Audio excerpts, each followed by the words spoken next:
Chapter 978. This is good. This way, Ben Gong will have someone to keep me company. The Empress smiled slightly, but she was secretly relieved.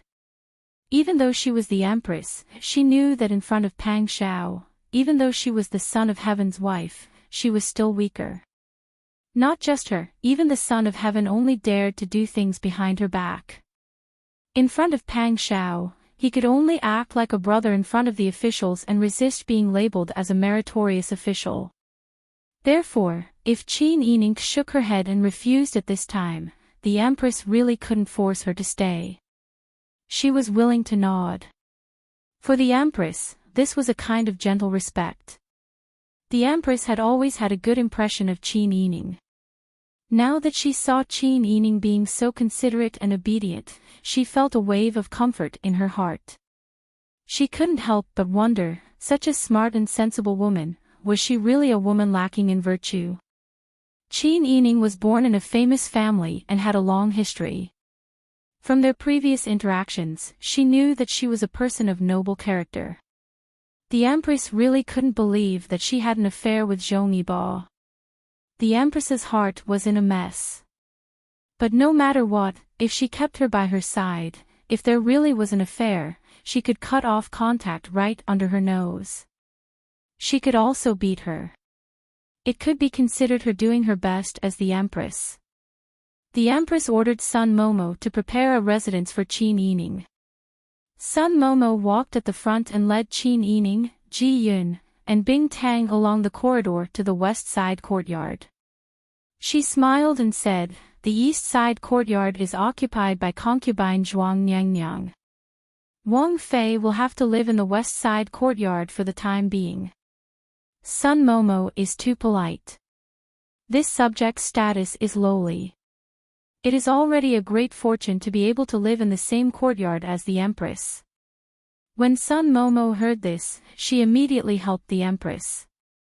The Prince Zhongshuan consort's words couldn't be faulted. Sun Momo settled them down. She also specially went outside to inform Jing Xie and the others, who were disguised as coachmen and manservants, of Qin Yining's carriage. "Please return to the Fu and inform Wang Yi that Her Highness the Empress and Wang Fei hit it off very well and will be staying behind to accompany Wang Fei for a few days." Jing Zhe's heart skipped a beat when he heard this. He was wondering why she hadn't come out after waiting for so long. It turned out that she had been detained by the Empress. The four of them glanced at each other and agreed submissively. After returning to the residence, Jing Zhe and the others did not even have time to change out of their wet clothes before they hurried to look for Pang Shao. Upon hearing that it was Qin Yining's men who urgently requested to see him, Pang Shao, who had been reading on the warm couch in the study, immediately sat up, threw the book aside, and walked out quickly. "What's going on? Has Wang Fei returned? Let's go back to Wang Yi. We sent Wang Fei to Biyuan and waited outside for more than 2 hours before an elderly mama came out to inform us that the Empress and Wang Fei hit it off very well and will be staying by Wang Fei's side for a few days. We didn't dare to delay and hurried back to report to Wang Yi." When Pang Shao heard this, his expression gradually became serious. The current Empress was just an ordinary woman in the past. She did not come from an influential family and did not have a strong family to support her. Her personality was also gentle and warm. She was not a woman who had her own opinions and courage. He did not expect that the wheel of fortune would change. The current Empress was already able to handle matters for Your Majesty and take charge of matters independently. He could no longer underestimate the Empress's abilities and temperament. Investigate. Why did the Empress suddenly keep Wang Fei? She's not an unreasonable person. There must be a reason for this. Yes, Wang Yi. The subordinates accepted the order and hurriedly left.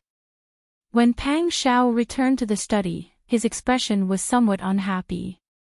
He had just rushed over from the capital and had not even spent a few days with his wife before the Empress came to interfere.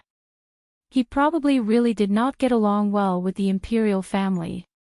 Otherwise, no matter what he did, there would always be changes whenever he encountered the imperial family. Even his family could not be reunited because of them. Now, he and Qin Yining were forced to temporarily separate. The more he thought about it, the angrier he became. But Pang Xiao was not a person who would be swayed by emotions. He had already sketched out a way to protect Qin Yining in his heart. Unlike Pang Xiao's nervousness, Qin Yining's days were quite comfortable. However, because of the Empress's orders, Qin Yining came to accompany the Empress to eat, pray, and pray for the peace of the world. Therefore, he ate very monotonously every day. When he had nothing to do, he would go with concubine Zhuang to accompany the Empress to pray in the temple. In reality, Qin Yining was not an impatient person. Although his personality was straightforward, he could still remain calm when he encountered something. However, there had been too many irritating things recently that made him angry. He was no longer as gentle as before. Now that he was following the Empress to eat meat and pray, it calmed his restless heart. There were some things that he could not understand when his heart was not at peace. However, after chanting for 2 days, Qin Yining felt that he could understand some things that he could not understand. Qin Yining knelt on the thick praying mat next to the head of the table and twirled his prayer beads. Concubine Zhuang, who was kneeling on the other side, would often secretly open her eyes to observe Qin Yining. Even though she had been conceited about her beauty since she was young and had become the woman by your majesty's side, she had to admit that even if the Qin clan wore plain clothes and silently knelt there, he looked like a carefully carved jade carving. It was truly too pleasing to the eye. Thinking of her weeping and arrogant cousin, concubine Zhuang suddenly felt that even if Lu Hing really had feelings for the Prince Zhongshuan, it was human nature. Everyone has a love for beauty. At the moment of agreement, Lu Heng slowly walked into the main room of the inner courtyard of the Lu Fu. His expression was dark and the corners of his mouth were pursed in displeasure. Seeing the servant girls and women who were drawing tiles with Bian Ruhan, Lu Heng stood with his hands behind his back and ordered in a deep voice, "Leave." Hearing this, Bian Ruhan threw away the tile in his hand in displeasure. "Oh, boy is busy with official business. Why did you think to come back today? You really are stepping on lowly ground." Bian Ruhan already felt like a broken jar had been smashed. This man was so disgusted with her. Why should she flatter and curry favor with him? She wasn't born to be lowly than anyone else. Lu Heng didn't respond and slowly walked towards Bian Ruhan. Bian Ruhan only felt an invisible pressure envelop her. For a moment, she couldn't help but stand up and retreat until she bumped into the table behind her. The white porcelain on the table fell to the ground. There was the sound of porcelain breaking. Before she could react, Lu Heng had already grabbed her hair and forced her to raise her head. Bian Ruhan's eyes widened in disbelief. The pain in her scalp made her raise her hand to grab Lu Heng's fingers. She screamed in a hoarse voice, "What are you doing? How can you treat me like this?" Lu Heng said in a deep voice, "I have something to ask you." "I ask, you answer. Don't make me waste my energy." "You, who do you think you are? What right do you have to speak to me like this? You coward, bullying a woman. You're not a man." Lu Heng smiled coldly. "I'll say it again. I have something to ask you. I ask, you answer. Don't make me waste my energy. Do you understand?"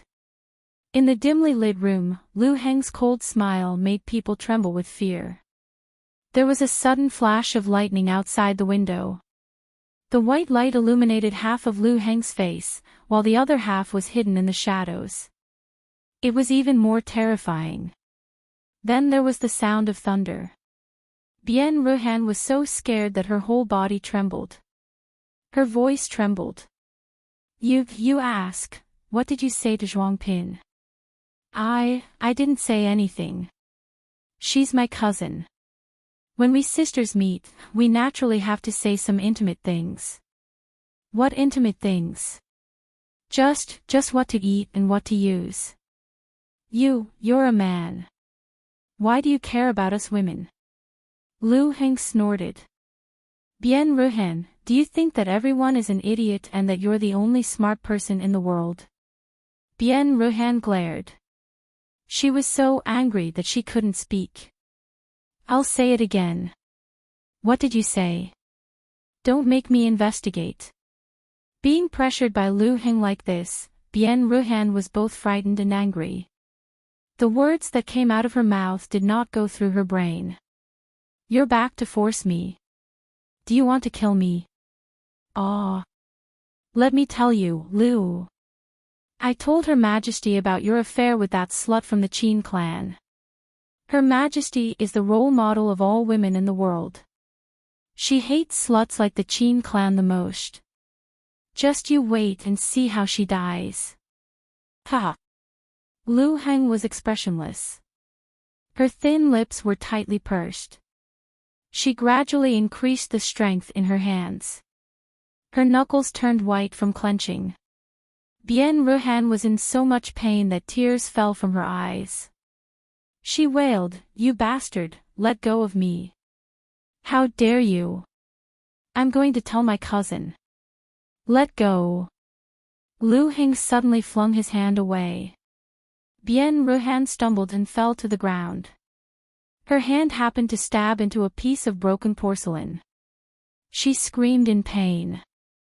Lu Heng said, "I've never seen such a stupid woman like you. You insist that there is something that doesn't exist. You can't wait to push your husband away. You can't wait for the whole world to laugh at your husband. Let me ask you, what good will it do you if I'm punished? Even if there's no good, I won't let you have her. You're making trouble for no reason. There's nothing going on between me and her. Who would believe you if you say there's nothing going on? You can make a big deal out of something you don't have any evidence to back it up. You're really a troublemaker. From now on, you'd better behave yourself and not disturb concubine Zhuang or the Empress. If you dare to take even half a step, I'll dare to remarry next year." Bien Ruhan was so frightened that her entire body trembled. Lu Heng wanted to kill her. "You dare?" Lu Heng smiled faintly, "You can try." He turned and left after saying this. Bien Ruhan sat on the ground in a daze. Lu Heng's venomous smile made her shiver. He would kill her, he would kill her. Even if she was poisoned to death here, Lu Heng could find a reason for her sudden death. Would she die? The more Bien Ruhan thought about it, the more scared she became. She hugged her knees and buried her face in her hands, crying loudly. Lu Heng angrily walked back to the study. After he entered, he angrily swept the Yentai brush washer and other things off the table to the ground. Lu Wenru came in a panic. He was afraid that something would happen to Lu Heng. Seeing how angry Lu Heng was, he didn't dare to come forward. He could only quietly stand in front of the door. Lu Heng was so angry that his face was white. He put his hands on both sides of the table and lowered his head. In a muffled voice, he said, "She must have misunderstood me." Lu Wenru immediately understood why Lu Heng was acting this way. When he raised his head, Lu Heng gritted his teeth with red eyes and said, "She was summoned by the Empress for no reason. She was kept at the Empress's side to eat vegetarian food and chant Buddhist scriptures. She must not have been humiliated." Chapter 979. Lu Heng shook his head. "I understand her. She's not that kind of woman. When she was in Dian, she wasn't even willing to be the empress. The county king of Yen was once the ruler of a country, but she couldn't be moved by his wealth. Later on, the county king of Yen was also deeply in love with her, but she wasn't moved at all. Plus, I'm one of them." Lu Heng smiled bitterly. I don't think I'm inferior to any talent. I've also gone through thick and thin with her. At first, I was afraid that she would reject me, so I didn't dare to express my feelings. She readily treated me as a good friend, but when I slightly expressed my feelings, she immediately began to distance herself from me. When she was bullied by the people in the palace and almost died, she never asked me for help. When she was in trouble and her man couldn't help her, I didn't see her lower her head to any other man. Previously, I believed Madame Bien's one-sided story and ran to innocent people's homes to catch them in the act. That was already an insult to her. Since I understand her, I should trust her. I shouldn't listen to other people's one-sided stories and doubt her for no reason. Hearing this, Lu Wenru couldn't help but sigh. You're truly devoted to her. Unfortunately, the heavens didn't give us that chance. When I met her, it was already too late. Lu Heng sat down dejectedly and rubbed his forehead tiredly. Now that I'm on the opposite side of Pang Zhishi, she and her husband are of the same mind. She treats me as an enemy and breaks off all ties with me. However, she doesn't know that the reason I'm doing everything I can to climb up is for that slim chance. Suddenly opening his eyes, Lu Heng gritted his teeth and stubbornly said, if I don't become strong, I can only be manipulated by others. I can only watch as she belongs to others. The things I want, the people I want, I have to watch them leave me. How can I accept this? Hearing this, Lu Wenru didn't know what to say. This world was difficult. Regardless of whether one's status was high or low, everyone had their own difficulties. Even someone as noble as Lu Heng, who was in the direct line of the Lu family, had so many things that he couldn't ask for and was helpless. Lu Heng stood up and said in a low voice, go and prepare. I want to go to the villa. Lu Wenru was shocked. Uncle, if you go at this time, I'm afraid it will cause more suspicion and criticism. You should think twice before you act. Suspicion. Criticism. Lu Heng smiled. You're by my side. If you know about this, it'll cause criticism and damage her reputation. Moreover, she'll be detained by the Empress's side. Who knows how many people will ridicule her. It's true that I like her, but she didn't promise me anything. How wronged is she? Lu Heng was thinking about how Qin Yining had been wronged. He wondered if she would bear a grudge against him. In the eyes of outsiders, Bien Ruhan was his second wife, so she was his woman. Could Bien Ruhan's every move have been directed by him?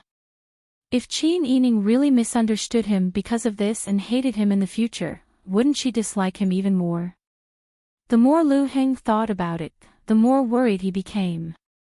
The more he thought about it, the more resentful he felt. If Qin Yining really hated him because of this, he definitely wouldn't let Madame Bien off. Prepare the carriage. Lu Heng ordered again in a low voice. Lu Wenru didn't dare to have any more objections. He bowed his head and quickly went to give the order. At this time, Huzi returned to Pang Shao and said in a low voice, Wang Yi, we've already found out. The Empress hasn't seen any outsiders these days. However, Consort Zhuang Nyang seemed to have gone to the Empress's place to cry twice. Pang Shao sat behind a black lacquer table in the study. He said with a heavy expression, what did she cry about? We didn't find out what exactly she said, but we can confirm that after Wang Yi and Wang Fei returned from seeing the One Emperor, Madame Zhong Yiboan never left. Pang Shao thought for a while. Then, he raised the corners of his mouth and sneered. Earlier in the capital, there was the matter of Bien Ruhan causing a ruckus in the palace. Consort Zhuang was implicated and almost lost her position. Who knew that the sisters of the Bien family didn't know how to repent and still did the same thing this time? Pang Shao could already guess that this matter must have been caused by the grudge between Qin Yining and Bien Ruhan. How could he not understand his own wife? She had always abided by the virtues of a married woman and never did anything that would violate her virtue. This time, the grudge between her and Bien Ruhan was an undeserved calamity. Bien Ruhan was suspicious, sensitive, and brainless. He didn't care about the consequences of his actions. It was clear that she had already brought this matter to the Empress. As the Empress, she couldn't just ignore it. Thus, she had no choice but to keep Qin Yining as a companion. Although she was kept, Pang Xiao was certain that the Empress didn't dare to harm Qin Yining without Li Qitian's orders. However, to be suspected to this extent for no reason was a great humiliation to Qin Yining. Pang Xiao waved his hand to dismiss Huzi. He paced back and forth in the room alone.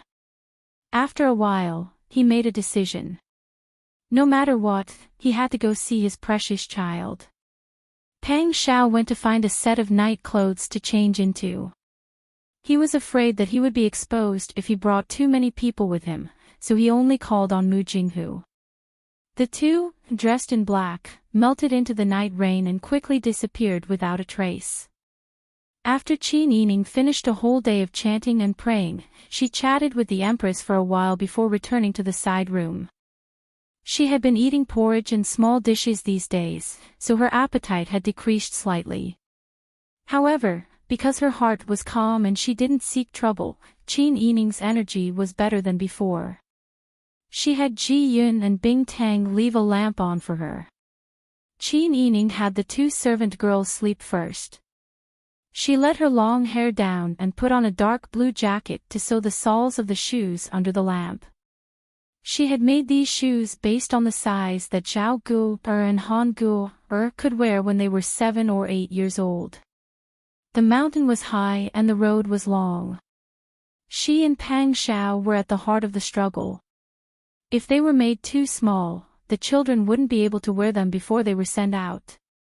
So the clothes, shoes, and socks that Qin Yining made for the two children were made bigger. Ji Yun and Bing Tang weren't tired. Compared to Qin Yining, who had to accompany the Empress and concubine Zhuang in kneeling in the ancestral hall to chant and pray, the two of them were much more relaxed. But they knew that every time Wang Fei did needlework for the two children, she especially liked the silence and didn't like to chat.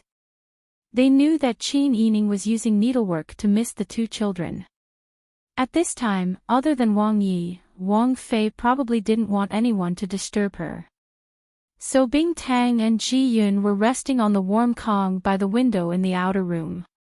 The silk lamp was lit brightly. Qin Yining's drooping eyelashes cast a small fan-like shadow on her cheeks. Pang Xiao and Mu Jinghu leaped onto roofs and vaulted over walls.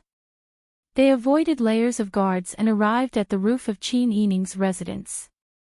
They silently removed a tile and saw this scene. Pang Xiao looked at Qin Yining's nimble hands and focused expression. Then she looked at the pair of children's shoes in her hands. Her heart was filled with all sorts of emotions.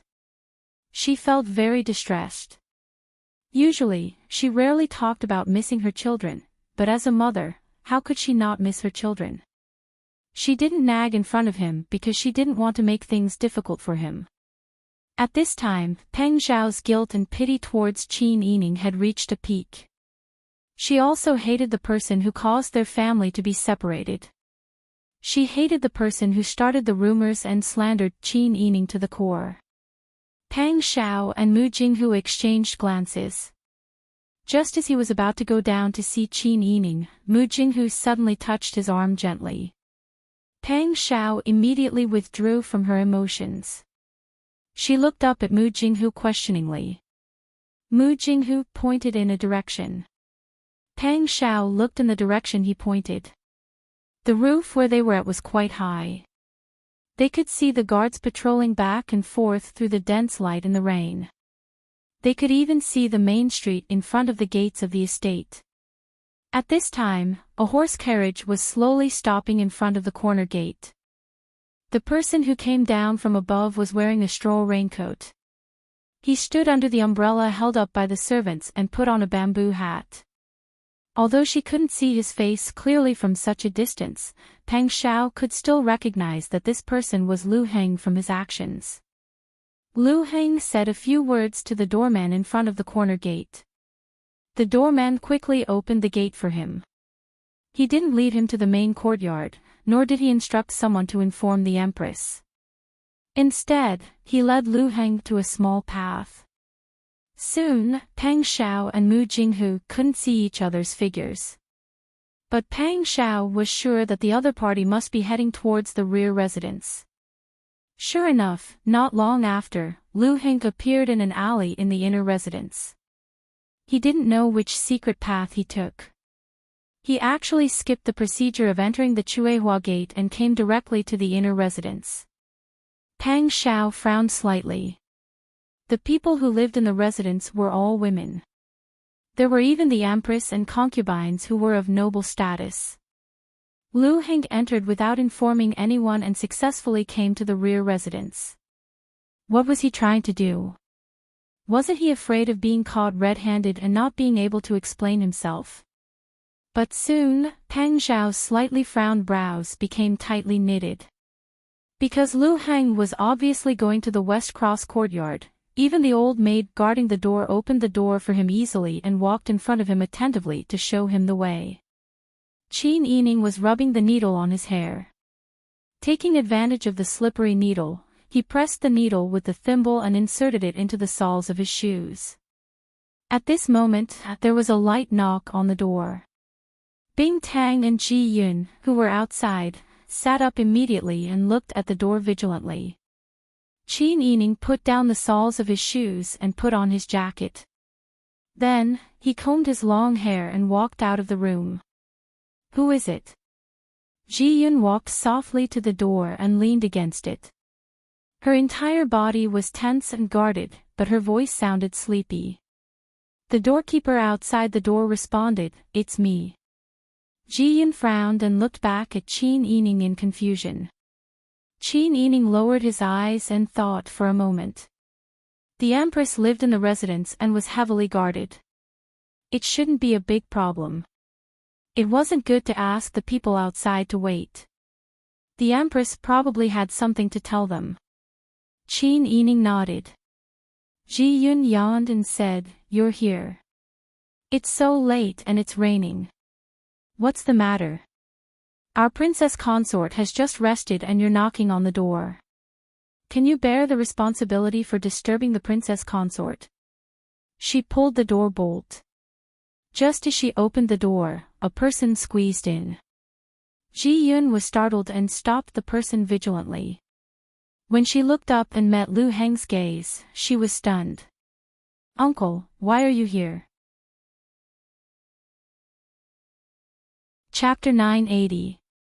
Lu Heng turned around and closed the door. When he met Qin Yining's wary and disgusted gaze, his heart choked. In the past, Qin Yining would not look at him with such a gaze. It was not like he had never secretly come to see her before. At that time, she trusted him very much, and her servant girls would not look at him with such a guarded gaze. So, she still misunderstood him. She seemed to have lost a lot of weight these days.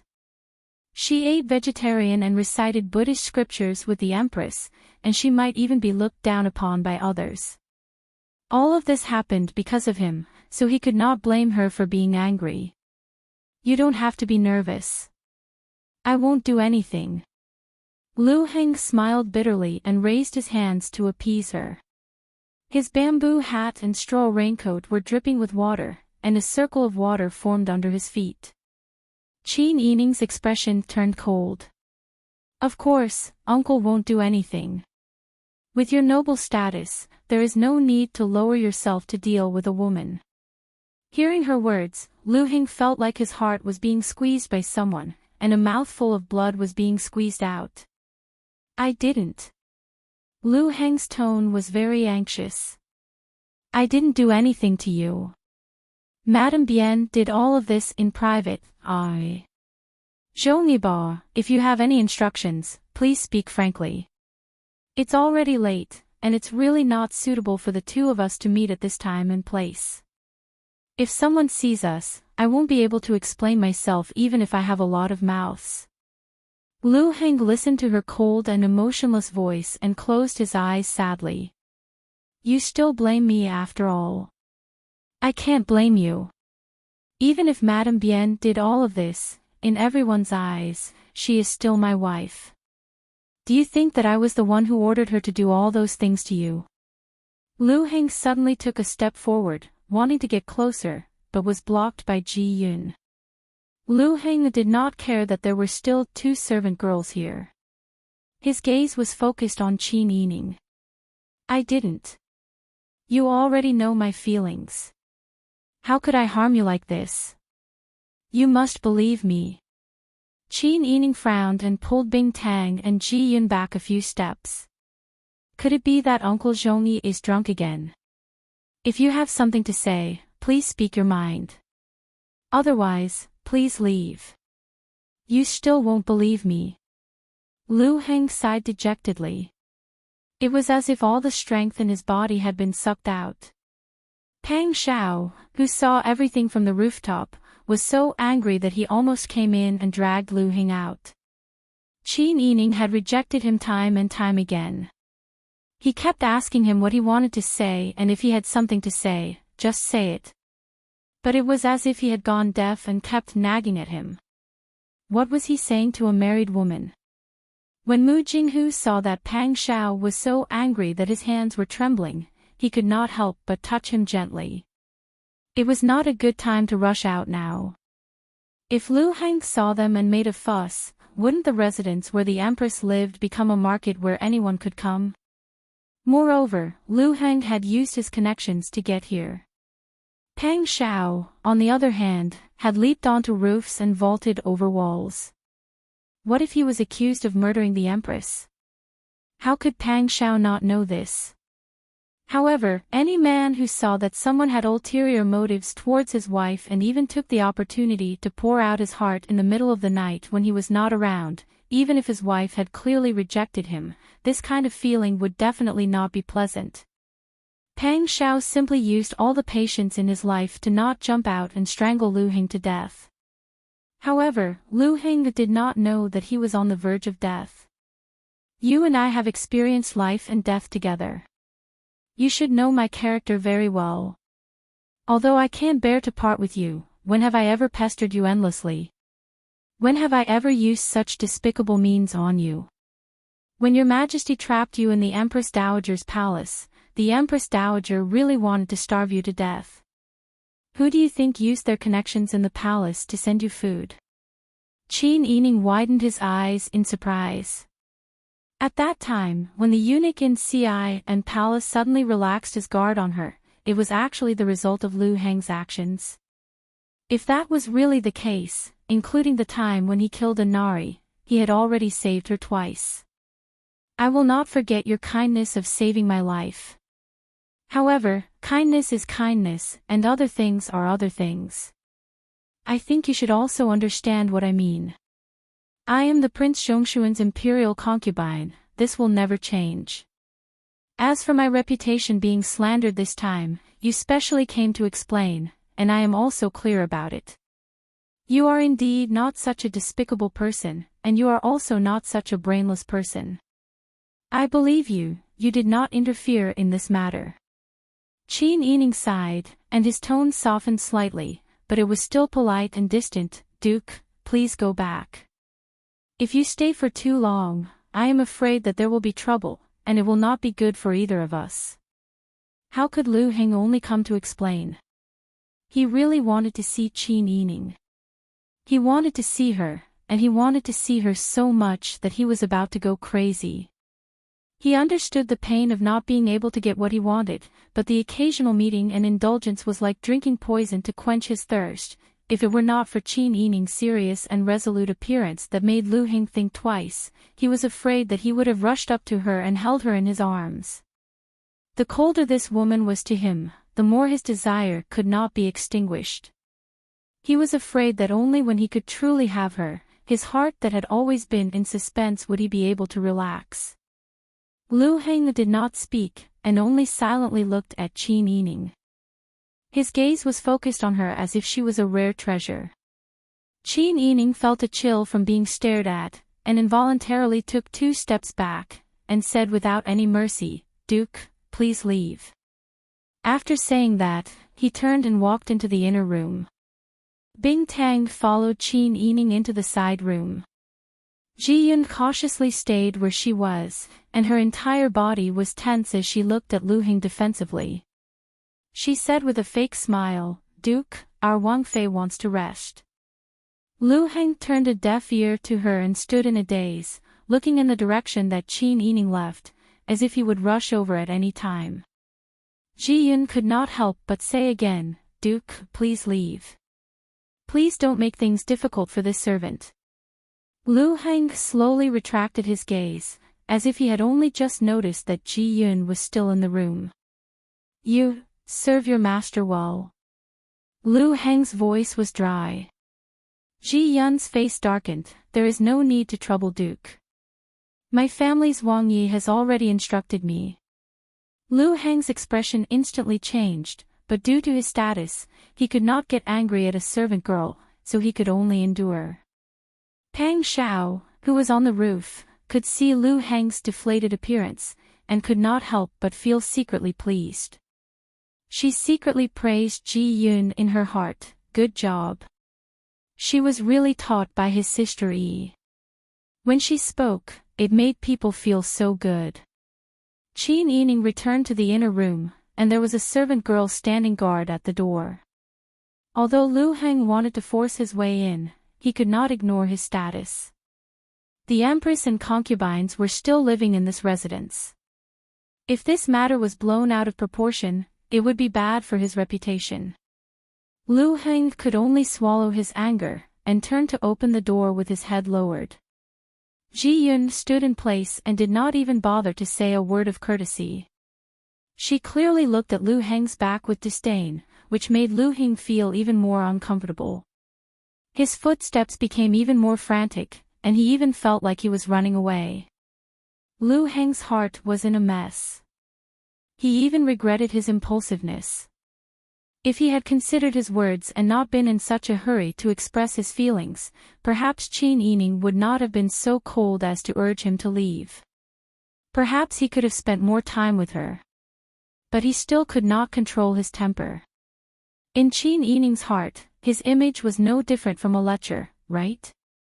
Perhaps he had become a scoundrel who dared to do something but did not dare to admit it. A scum who pushed all the blame to his wife when something happened.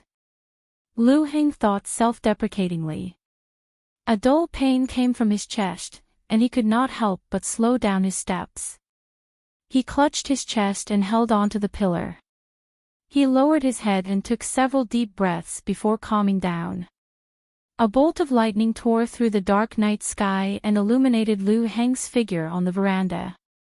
The rumbling thunder covered his footsteps, so when Lu Heng caught his breath and continued to walk forward, he did not notice that the Empress and Sun Mama were standing around a corner, hand in hand. Their expressions were very conflicted. Sun Mama opened her mouth to speak, but the Empress grabbed her wrist. The two held up their umbrellas and stumbled back to the bedroom in the main courtyard. They carefully looked around and saw that no one was following them. Only then did they let out a sigh of relief. "Empress, that was Zhong Yibo just now." "It must be Zhong Yibo. Why did he run to the Prince Zhongshuan's room at this time?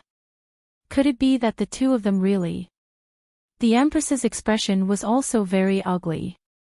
"Don't panic. It might not be what we think. Perhaps they have something to discuss. Who knows? But Empress, this is your temporary residence. Zhong Yibo is a foreign official. Without being summoned, he can't enter the inner residence. As for him, not only did he come, he directly entered the inner residence and went to the west courtyard.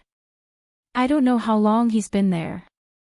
If this news spreads, I'm afraid that not only will it affect the Prince Zhongshuan's consort, but it will also affect Empress in the future." The Empress' mind was in a mess and she almost didn't know what to do. She thought back to Qin Yining's daily actions and how concubine Zhuang and Bian Ruhan had cried in front of her that day. She had waited 2 days before calling Qin Yining over. She wanted to wait for the situation to die down so that she could secretly observe. In the first 2 days that Qin Yining stayed, she would often quietly walk around with Sun Mama. It had originally been peaceful, but she didn't think that something like this would happen today. At this critical juncture, the Prince Zhongshuan's consort and Zhong Yibao's secret relationship could not be spread. First, this would damage the reputation of the court. If it spread, even your majesty would lose face. Second, these two people's identities were too special. If it really blew up, it would implicate many people. With Prince Zhongshuan's personality, if he lost his temper, even your majesty wouldn't be able to suppress him. So why did she have to get involved in this mess? The Empress rubbed her forehead. She was filled with regret. She should have pretended not to hear concubine Zhuang's cries that day and let her live her life peacefully. Now she was being dragged into this mess. Empress, how do you think this matter should be handled? Should we tell Prince Zhongshuan? No. The Empress quivered and quickly shook her head. Don't speak nonsense. This matter can't be known to anyone. Otherwise, the consequences will be unimaginable. Chapter 981. You don't understand, Ben Gong also has Ben Gong's difficulties. The Empress sighed faintly. What kind of personality does Prince Zhongshuan have? This kind of shameful matter, regardless of whether it is true or false, will make him lose face if it is publicized. He will certainly bear a grudge. Moreover, to catch a thief, you have to catch the stolen goods. To catch an adulterous couple, you have to catch them together. We only saw Zhong Yibao walking around, but we didn't really see them do anything. Once the matter is exposed, the Qin clan can use something to discuss to brush it off. At that time, won't Ben Gong become a villain who instigates discord between husband and wife? But Nyang, this matter has already been reported by concubine Zhuang. If you ignore it, I'm afraid it won't be good for you. That's why this matter is difficult to handle. The Empress stood up and rubbed between her eyebrows, saying, Ben Gong shouldn't have paid attention to concubine Zhuang's cries that day and let her find a solution herself. Now, this matter is so difficult. Won't Ben Gong also be involved? Nyang, you are too kind. Seeing concubine Zhuang cry pitifully, you couldn't bear it.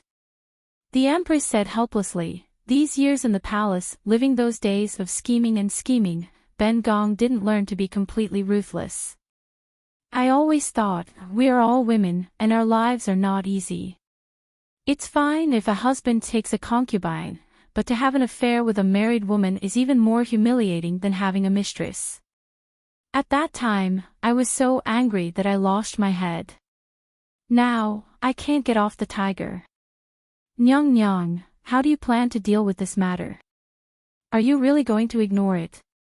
The Empress knew that Sun Mama had a straightforward personality and couldn't stand these kinds of dirty things. But if she really interfered too much in this matter, she would be inviting trouble for herself. Even if you want to interfere, you should first consider your own interests, right?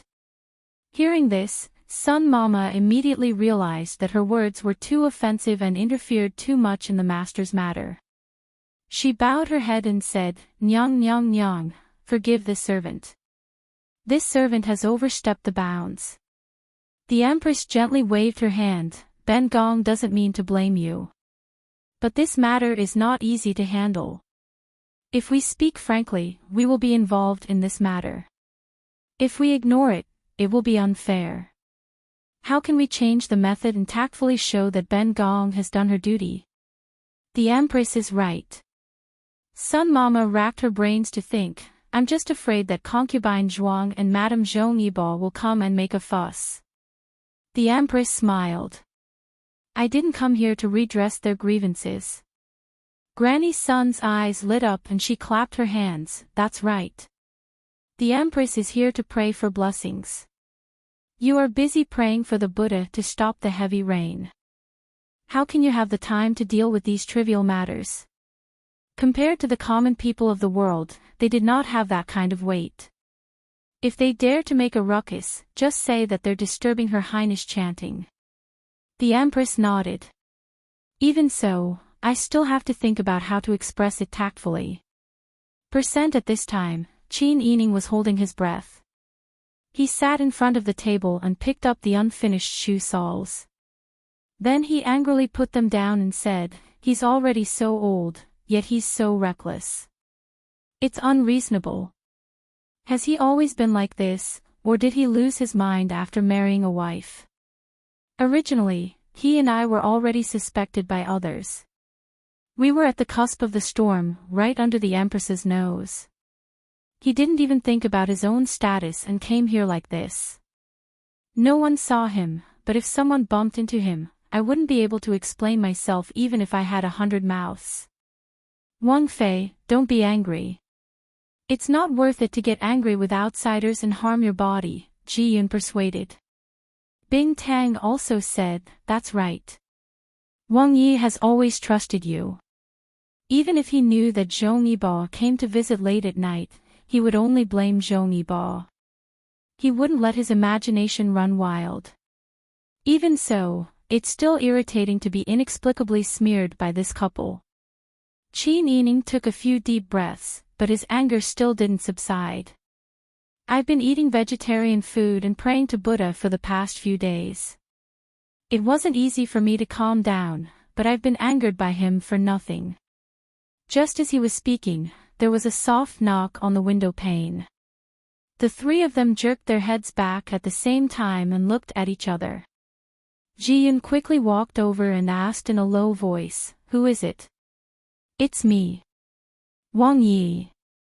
Hearing the deep male voice, Ji Yun quickly opened the window. Then, she saw a tall and slender figure nimbly flip through the window and enter the room. He turned around and casually closed the window, then blew out the silk lamp by the window. Pang Zhao's black clothes were soaked and clung to his muscular body. Soon, there were many water stains on the floor. However, Qin Yining couldn't care less.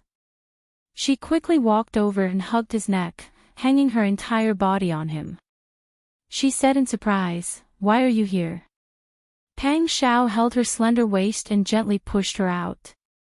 Her long hair was scattered, and her slender arms were wrapped around his neck. The sight of her throwing herself into his arms was simply too moving. Pang Zhao's heartbeat quickened, and his wet and cold body heated up.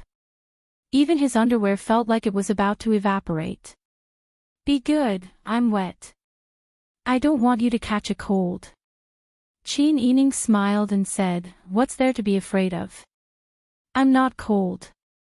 How have you been these past 2 days? Without you at home, I've been living a good and bad life."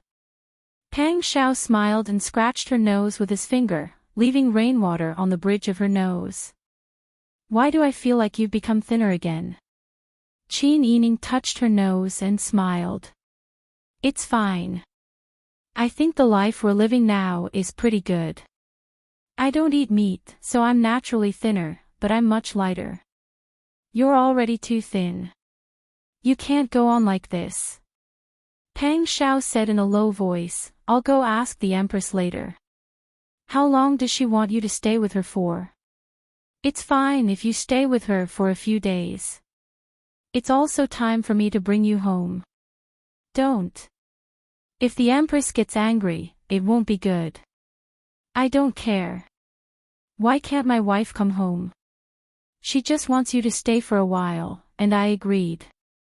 I didn't make her lose face on the spot. Why can't she let me bring you home? Even her man doesn't dare to be so arrogant in front of me. Pang Zhao's tone was very domineering. Qin Yining chuckled when she heard this.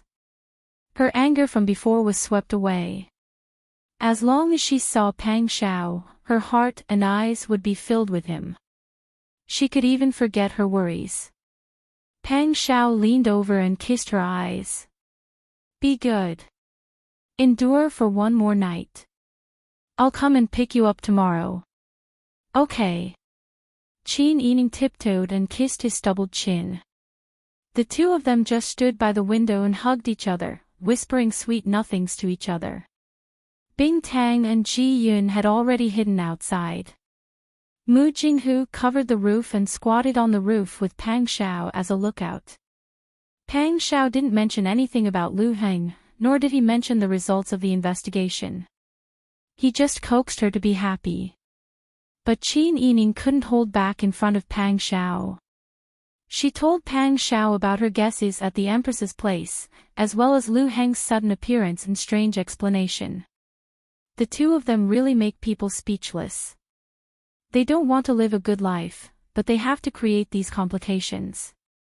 Bian Ruhan probably has a hole in his head, and Zhou Niba has also been tricked into the hole. Hearing Qin Yining's words, Pang Xiao couldn't help but laugh. Okay, don't be angry. Isn't it enough that I know how you are? How this couple acts is their business. I'll pick you up tomorrow. We'll live our own lives and don't have to care about others. Moreover, I think this matter will be resolved soon. Zhou Niba has to be busy with the treasure, and he has to think of a way to not be affected by Eugene Khan's arrival. We don't have to do anything. He will naturally let this matter pass quickly. Qin Yining nodded and yawned while leaning on Pang Xiao's shoulder. Pang Xiao smiled. Are you sleepy? It's getting late. Quickly ask them to help you change and then go to bed. I can't stay for long, so I'll be going back now. Qin Yining felt a lot more energized by the cold clothes on his shoulder. He smiled and said, Okay, quickly go back. Remember to soak in hot water and eat a bowl of ginger soup. I know. I'll pick you up tomorrow. Have a good sleep. We'll go home tomorrow. Qin Yining smiled and nodded heavily. The two held hands and reluctantly said goodbye. They didn't want to separate, but thinking that Qin Yining could go home tomorrow, their mood relaxed a lot. After Pang Xiao left, Qin Yining changed his clothes and had a good night's sleep. The next day, he followed the Empress to eat vegetarian food and pray as usual. In the afternoon, Qin Yining and concubine Zhuang were kneeling behind the Empress. Outside the temple, Nurse Sun softly said, Nyang Nyang, Prince Zhongshuan requests an audience. The Empress suddenly opened her eyes. She tightly gripped the prayer beads in her hand. She was strangely nervous. She hadn't done anything wrong to Pang Xiao, but she knew such a big secret and couldn't tell him directly. She felt a bit guilty.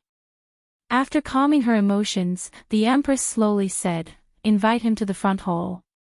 Then she kowtowed and stood. She smiled at Qin Yining and said, Since Wang Yi has come, Wang Fei should accompany Ben Gong. Yes. Qin Yining respectfully responded and followed the Empress out of the temple. Concubine Zhuang respectfully stood in the corner with her head bowed. Only when the two left did she slowly raise her head. She gently bit her lower lip with her teeth, her eyes full of resentment. She had clearly told the Empress what had happened, but the Empress had been indifferent. What was the use of only calling the Qin clan to her side? Her Bian family's daughter had been wronged. Was it only enough for the Qin clan to eat vegetarian food and pray for a few days? If the Empress couldn't stand up for them, who would the Bian family's daughter complain to? If it was in the past, concubine Zhuang would be cautious. If she could avoid the Empress, she would try her best not to. Today, after thinking about it, she gritted her teeth and followed them. Prince Zhongshuan had come. She really wanted to know how the Empress planned to deal with the Qin clan. In the front hall, as soon as the Empress entered, she saw Pang Xiao's back. He was wearing a dark blue shirt with arrow sleeves, standing with his hands behind his back. He was tall, with a narrow waist and broad shoulders. When he calmly stood, his back was as straight as a javelin. It seemed like there was moonlight flowing around his body. He was so cold that people couldn't look at him directly and didn't dare to approach him. The Empress stopped for a moment. Sun Mama loudly announced, "The Empress has arrived." Hearing this, Pang Xiao turned around. His eyes were like cold stars as he looked over. "Empress." Pang Xiao bowed. The Empress smiled, "No need for formalities. Why have you come today?" As she spoke, the Empress had already sat down at the head of the table. Chapter 982. He was such a domineering and cold man, yet he was shamelessly saying, "I miss my wife," for Qin Yining. The Empress couldn't help but chuckle when she heard this. In her heart, she envied Qin Yining. Not to mention whether Qin Yining's virtue as a woman was lacking, in Pang Xiao's eyes, Qin Yining was always the wife who had gone through trials and hardships with him. Not to mention, she was so beautiful and had given birth to twins for Pang Xiao. Later, she lost her children and even her family because of Pang Xiao. Pang Xiao was a hot-blooded man who valued relationships. For a woman who was so beautiful and had done so much for him, not to mention the feelings between a man and a woman, just the kindness was enough to bind him for a lifetime. Not to mention, if a man felt guilty towards a woman, he would treat her even better. But the Empress also understood that all these feelings had to be built on a man who was affectionate and had a sense of justice. If he was a fickle person, not to mention the distant, just the son of heaven, there was nothing she could do about it. The Empress's thoughts turned quickly and she suppressed the sourness in her heart. She smiled and said, "It's only been a few days and you miss your wife so much. When we were on the battlefield, I didn't see you only thinking about your wife." Her tone was relaxed and intimate, like an elder sister-in-law talking to her younger uncle. In the Empress's heart, what left the deepest impression was when Pang Xiao and Ji Ziyu called her sister-in-law. Pang Xiao smiled and said, "Who said this subject didn't miss her? Even if this subject did, there was nothing this subject could do. Now that the Empress is here, there is room for discussion. This subject is thick-skinned to come. Empress, please understand this subject. At such a young age, this subject has been separated from my sister E more often than not. Can you lend her to this subject for a few days? If you miss her, she can accompany you during the day and go home at night." If the Empress didn't agree, it would be like bullying a young couple. Moreover, Pang Xiao was smiling so brightly with his handsome face, as if he was acting shamelessly with his closest sister-in-law. This kind of request was really hard for the Empress to refuse. Seeing Qin Yining standing on the side gently and Pang Xiao looking at Qin Yining affectionately from time to time, the Empress felt more and more envious. Thinking of her quiet palace and Li Qitian ignoring her, the Empress felt sour and jealous of Qin Yining. But soon, a thought flashed through the Empress' mind. She was just an outsider, and if Zhong Yibo saw how much Pang Xiao loved Qin Yining, and if Qin Yining saw how much Bian Ruhan loved Zhong Yibo, they would feel even more jealous. At that time, they might stop thinking about each other. This way, she would have completed her mission. No matter what the result was, as the Empress, she wouldn't turn a deaf ear to Zhuang Pin and Bian Ruhan's request. Thinking of this, the Empress felt much better. She smiled and said, "All right, you two are young married. How can Ben Gong always be Wang Mu? In a moment Ben Gong will have them prepare a vegetarian feast. After everyone eats, you can take wife back." Pang Xiao knew that the Empress would agree, but he still bowed with joy, "Many thanks, Nyang Nyang." His silly appearance made the Empress laugh. She turned and called Sun Mama to her side and whispered a few words. "Yes, Nubi will do it now." Sun Mama bowed and quickly retreated. Everyone thought that the Empress was ordering Sun Mama to prepare a vegetarian feast. When the Empress ordered them to sit, Qin Yining finally noticed that Zhuang Pin had silently followed them in. Zhuang Pin had been standing in a corner and followed without being summoned by the Empress. It wasn't good for her to go directly to the Empress' side. But based on her status as an imperial concubine, she couldn't sit at the end of the table. Seeing Zhuang Pin take the initiative, the Empress naturally guessed her thoughts and was very displeased. Because concubine Zhuang had brought Bian Ruohan to complain, it had already put the Empress in the middle of other people's family matters. She had been troubled for so long. Just now, she had finally thought of a solution and she still had the nerve to chase after her. If there weren't any outsiders present, the Empress would have scolded Zhuang Pin. But in front of Pang Xiao and Qin Yining, she couldn't not give Zhuang Pin face. She glanced warningly at her and said in a warm voice, "Zhuang Pin, sit next to Ben Gong." Zhuang Pin felt a chill down her spine from the Empress' glare. She regretted following them in. But the Empress didn't embarrass her on the spot, so she was slightly relieved. In addition, she also wanted to see how the Empress was going to deal with Qin Yining's matter, so she meekly saluted and thanked her. Then she sat down next to the Empress. The Empress didn't pay any more attention to Zhuang Pin. She only chatted with Qin Yining and Pang Xiao about family matters. The Empress and Pang Xiao had known each other for a long time. In their early years, they were like a family. At this time, Li Qitian wasn't present. The two didn't have to consider so many political disputes when they talked. They reminisced about the past and chatted animatedly. Seeing such familiarity, Zhuang Pin unconsciously pressed her lips together. The Empress and Pang Xiao had such a good relationship. Would she punish Pang Xiao's wife? If she couldn't punish the Qin clan on the spot, where would the Bian family put their face? Zhuang Pin unconsciously looked towards Qin Yining. Qin Yining was very sensitive. The awareness he had developed from surviving in the mountains was still there. He was very sensitive to the gazes of people and animals. He immediately detected Zhuang Pin's gaze and looked back with a smile. Because Zhuang Pin was thinking about something, she unconsciously looked away when she met Qin Yining's gaze.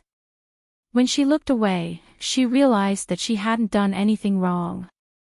Qin Yining should be the one with a guilty conscience. What did she have to hide?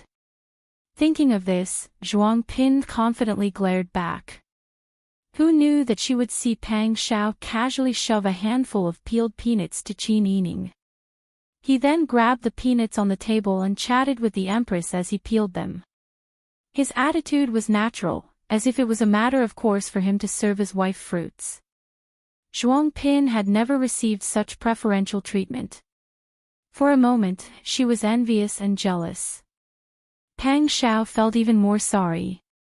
He treated the Qin clan like this, but the Qin clan had already cheated on him. Nyang Nyang, Zhong Yibo and Madame Zhong Yibo have arrived. A palace servant suddenly came to reply with a smile.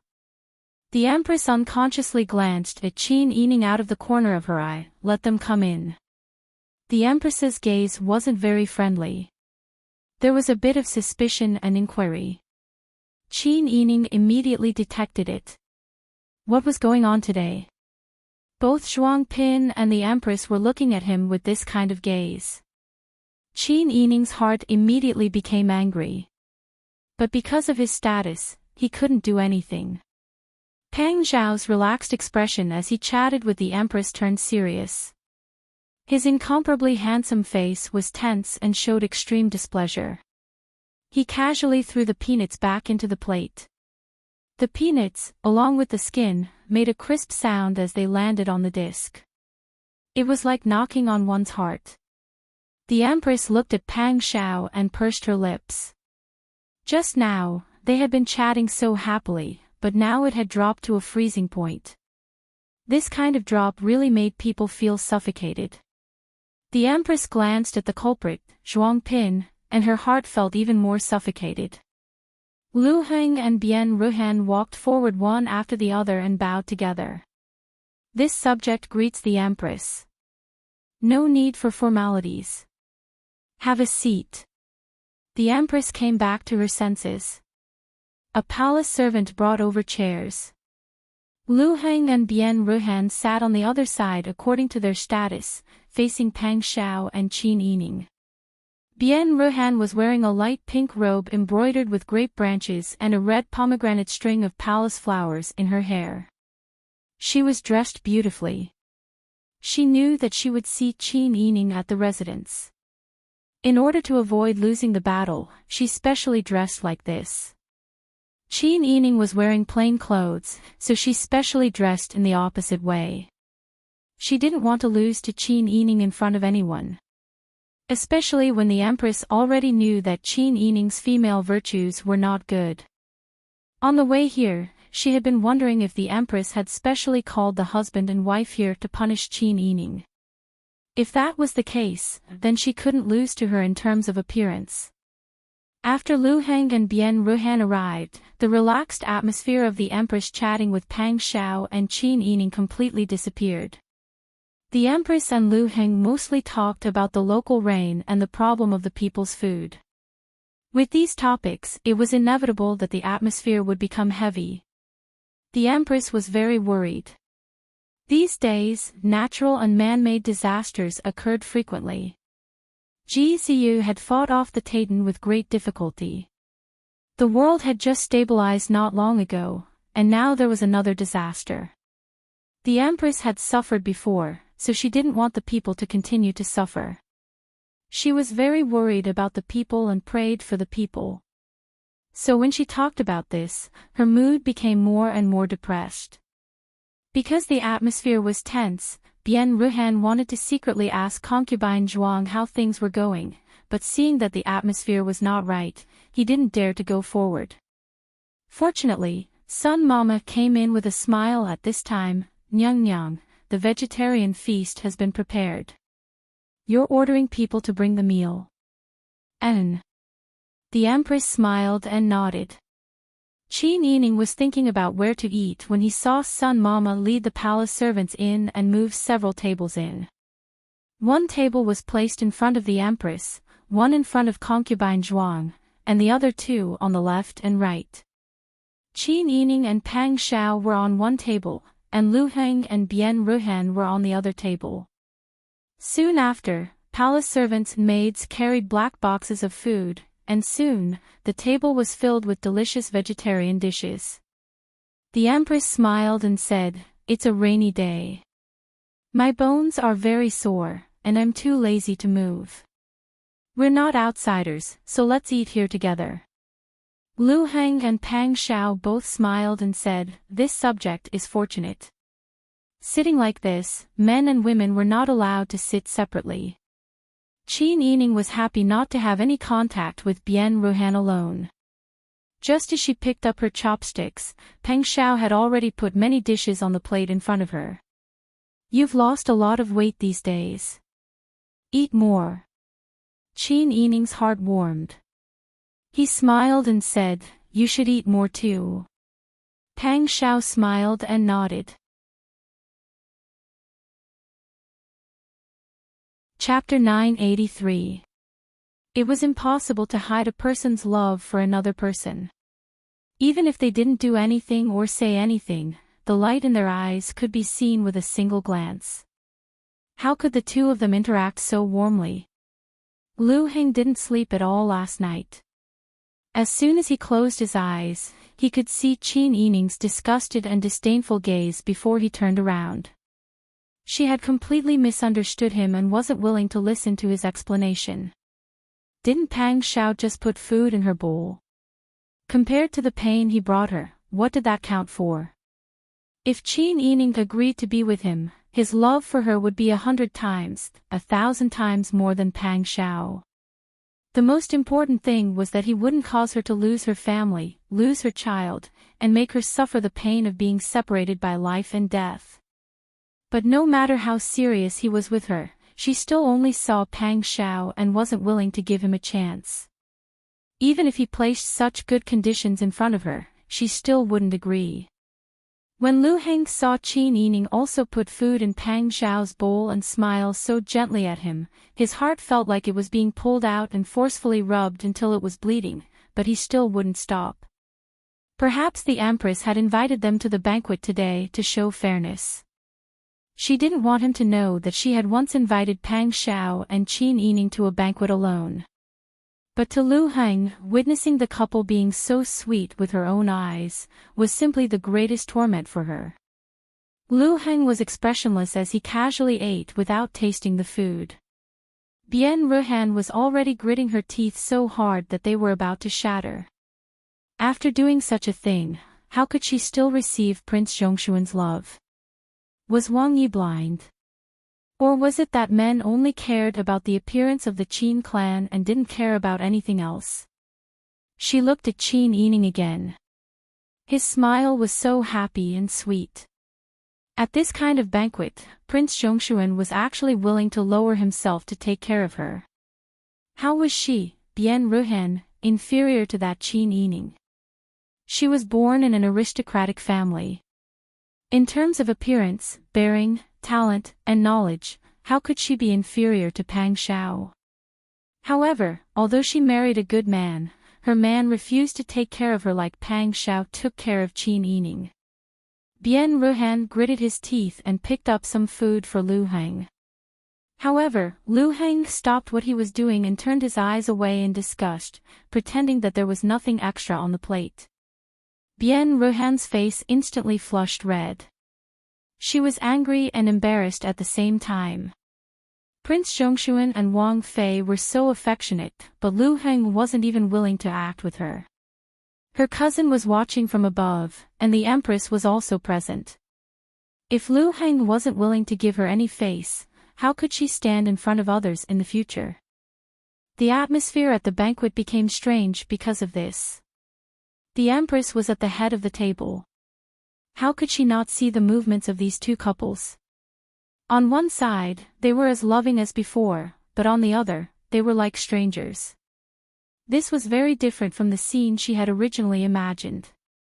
She had originally thought that even if Lu Heng hated Bian Shi for revealing his matter, he still had to act on the surface. In front of Pang Xiao, he couldn't let himself lose face. Naturally, he would act intimately. This way, Qin Yining would give up. However, who would have thought that things would develop like this? The Empress was so worried that she didn't know what to eat. Things didn't achieve the desired result. Concubine Zhuang would definitely come to find her. At that time, she would have to waste her breath again. Thinking back to when they were in the palace, Bian Ruhan kept causing trouble. Your Majesty was furious. The Empress's impression of the Bian family's daughter also fell to the bottom. After the vegetarian banquet, the Empress ordered for tea to be served. After everyone drank tea, Pang Xiao stood and bid farewell. The Empress smiled and said, Ben Gong has already sent people to prepare Wang Fei's luggage. These days, Wang Fei has accompanied Ben Gong to eat vegetarian food and pray to Buddha. It has been hard on Wang Fei. Go back and rest well. It is Chenfu's honor to accompany Nyang Nyang. How is it hard? Many thanks for Nyang Nyang's kindness. Qin Yining smiled and bowed. The Empress waved her hand and indicated that she could go with Pang Xiao. The matter was over like this. Bian Ruhan widened her eyes and looked anxiously at concubine Zhuang. Why was the Empress still so gentle and amiable towards Qin Yining? She didn't beat or scold her and even gave her a meal before letting her go. Then what about her grievances? Did she argue with Lu Heng for nothing? The Empress' actions made Bian Ruhan's heart burn with anger. Without waiting for Pang Xiao and Qin Yining to walk far, Bian Ruhan quickly walked forward and urgently called, Empress Nyang Nyang. Standing behind the Empress, concubine Zhuang's heart jumped. She quickly gave Bian Ruhan a look. The Empress' actions were a clear indication of her position. If one was smart, they would let it go and not dwell on this matter. Bian Ruhan had suddenly jumped out. What did she want to do? Could it be that she still wanted to tear off the last layer of cloth that covered her shame? Even though concubine Zhuang didn't support the daughter of the Bien family, she could understand the Empress' feelings of not wanting to be involved in a love affair. If the Empress didn't express her position, she could suppress her thoughts. But if Bien Ruhan made a fuss in front of the Empress, it would force the Empress to the heart of the struggle and force her to make a choice. Like this, even if the Empress made a decision today, in front of Prince Zhongshuan, her decision wouldn't cause much harm to the Qin clan. But on the other hand, their position in the Empress' heart would plummet. In the future, they probably wouldn't have a chance to regain the Empress' attention. Concubine Zhuang's thoughts flashed. She quickly smiled and said, Zhong Yiba Furen must also want to go back and rest. Lu Heng didn't want Bien Ruhan to lose face. He smiled and said, since it's like this, Empress, this subject and my wife will also take our leave. Empress has worked hard to pray for the people. You should rest early today. The Empress inwardly let out a breath. She smiled and nodded, go, go. Lu Heng grabbed Bien Ruhan's wrist. He had a smile on his face as he forcefully pulled her out. Bien Ruhan's face instantly turned white from the pain. But she didn't want to lose face in front of Qin Yining and could only force herself to endure. Her thoughts were all on enduring the pain and anger. She was also pulled out of the room by Lu Heng and lost the chance to find the Empress. Seeing the group of people walk away, the Empress finally relaxed her sitting posture and touched her forehead. When she saw Bien Ruhan come out, her heart jumped to her throat. Fortunately, concubine Zhuang and Lu Heng's reactions weren't slow. They didn't let Bien Ruhan speak of this matter on the spot. Otherwise, how would she handle this matter? Concubine Zhuang tactfully didn't ask more. She bowed and said, Nyang Nyang has worked hard. Pinky won't disturb Nyang Nyang's rest. Pinky will leave. The Empress gave a cold snort as a response. Usually, the Empress wouldn't have this kind of reaction. Today, she had truly angered Bien Ruhan. Thinking of concubine Zhuang's actions, she had done this out of anger. Concubine Zhuang's heart beat wildly in fear. She carefully retreated. When she went back, she thought about how to send a message to Bien Ruhan. This matter was not to be mentioned again. Pang Xiao brought Qin Yining to the side of the carriage with an umbrella. Bing Tang and Ji Yun had already prepared everything. The two had relaxed smiles on their faces. Qin Yining smiled and said, We're home. Now, we don't have to worry about finding a bed. Pang Xiao held Qin Yining's hand to get on the carriage. He leaned close to her ear and whispered, Are you worried about finding a bed, or are you worried about the person on the bed? Qin Yining's cheeks turned red. She glared fiercely at him, You're not serious. We're outside. You're talking nonsense. Pang Xiao nodded, Then we'll talk when we get back. Qin Yining's face was completely red. She didn't dare to look at Bing Tang and Ji Yun's expressions. She angrily sat in the carriage. Pang Xiao also got on the carriage and sat next to her. Bing Tang and Ji Yun's faces were red from trying to hold back their laughter. The two didn't plan on disturbing Wang Fei and Wang Ye's interaction. They got on the carriage that Tang Xiu was driving behind them. The group slowly left the park. It wasn't until the carriage disappeared into the rain that Lu Heng expressionlessly looked away and put down the curtain. Sitting next to him was Bien Ruhan, who was covering his face and sobbing. He was so annoyed that his head started to hurt. I've already said it. Lu Heng's voice was gentle and not loud. Bien Ruhan slowly raised his head and looked at Lu Heng with teary eyes. Lu Heng smiled. I've said it before. This matter was made up by you. You're not allowed to make a fuss. It seems that you've forgotten. Even though Lu Heng was smiling, in Bien Ruhan's eyes, his smile was as cold as a demon that had climbed out of hell. I. Bien Ruhan's voice trembled. She was tongue-tied and didn't know what to say. Lu Heng said, "You've turned a deaf ear to what I've said. If you insist on doing this, I won't be able to help you in the future. You're on your own." The words, "on your own," were like an announcement of Bien Ruhan's death. She shook her head. She thought her voice was loud, but the words that came out were sharp. "You can't treat me like this." "What? How have I treated you?" Lu Heng smiled slightly. He turned and opened the window a crack to look at the scenery of the street. The damp and cold air entered the carriage. Bien Ruhan shivered. She gritted her teeth and muttered, "Why is it like this? She was clearly the one who seduced you.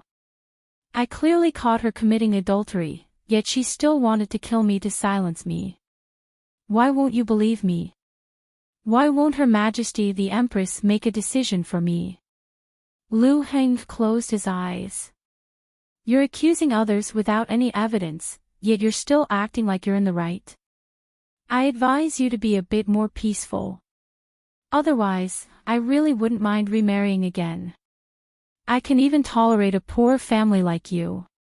Any random remarrying would probably be much better than you."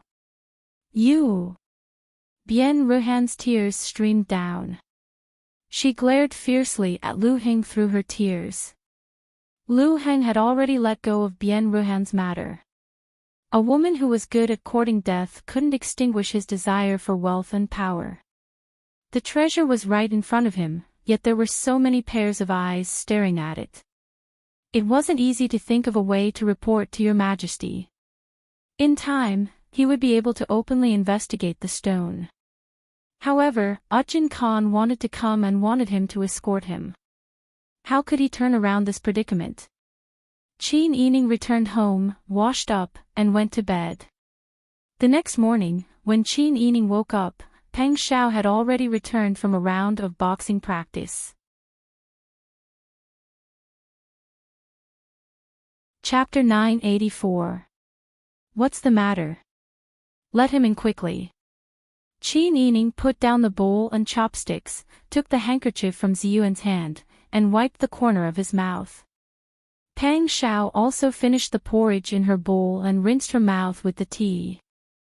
Huzi strode into the main room and stood beside the treasure pavilion. He saluted and said, "Wang Yi, Wang Fei, our spies outside have found the whereabouts of Tatan Ujin Khan and Khatan. They will arrive at the county in about 5 days at most." Peng Xiao rinsed her mouth and wiped her mouth. She smiled and said, "Their speed is too slow. If it was on the battlefield, how much delay would it take?" Huzi grinned, "Master, who can lead the troops as quickly as you? Besides, there is a flood outside now, and the road is not easy to travel. Ujin Khan is used to being spoiled. It is not easy for him to travel a long distance to Huichuan in the rain." "Yes." Qin Yining also said, "You can't be so strict with barbarians." Several people laughed. Peng Xiao said, "Now Zhong Yibo will be busy. The problem is in front of him. Lu Heng now has to consider Your Majesty's opinion of him, ensure that the treasure will not be lost, and ensure that the task of escorting the Tatan Khan is done properly." Peng Xiao was worried about him in such a difficult situation. Thinking of this, Peng Xiao couldn't help but hug Qin Yining and rubbed her cheeks. "Fortunately, you are smart and threw the burden away early. Otherwise, I would be the one in trouble now." She sighed and said, "In the future, I will ask you about everything. People say that listening to your wife will make you rich. I think it is true." Qin Yining couldn't help but laugh again when he heard Peng Xiao's words. Okay. If you have free time, come and try this robe. I always feel that the sleeves are a little longer." Qin Yining took Peng Xiao's hand to try the clothes. Peng Xiao turned around and waved at Huzi.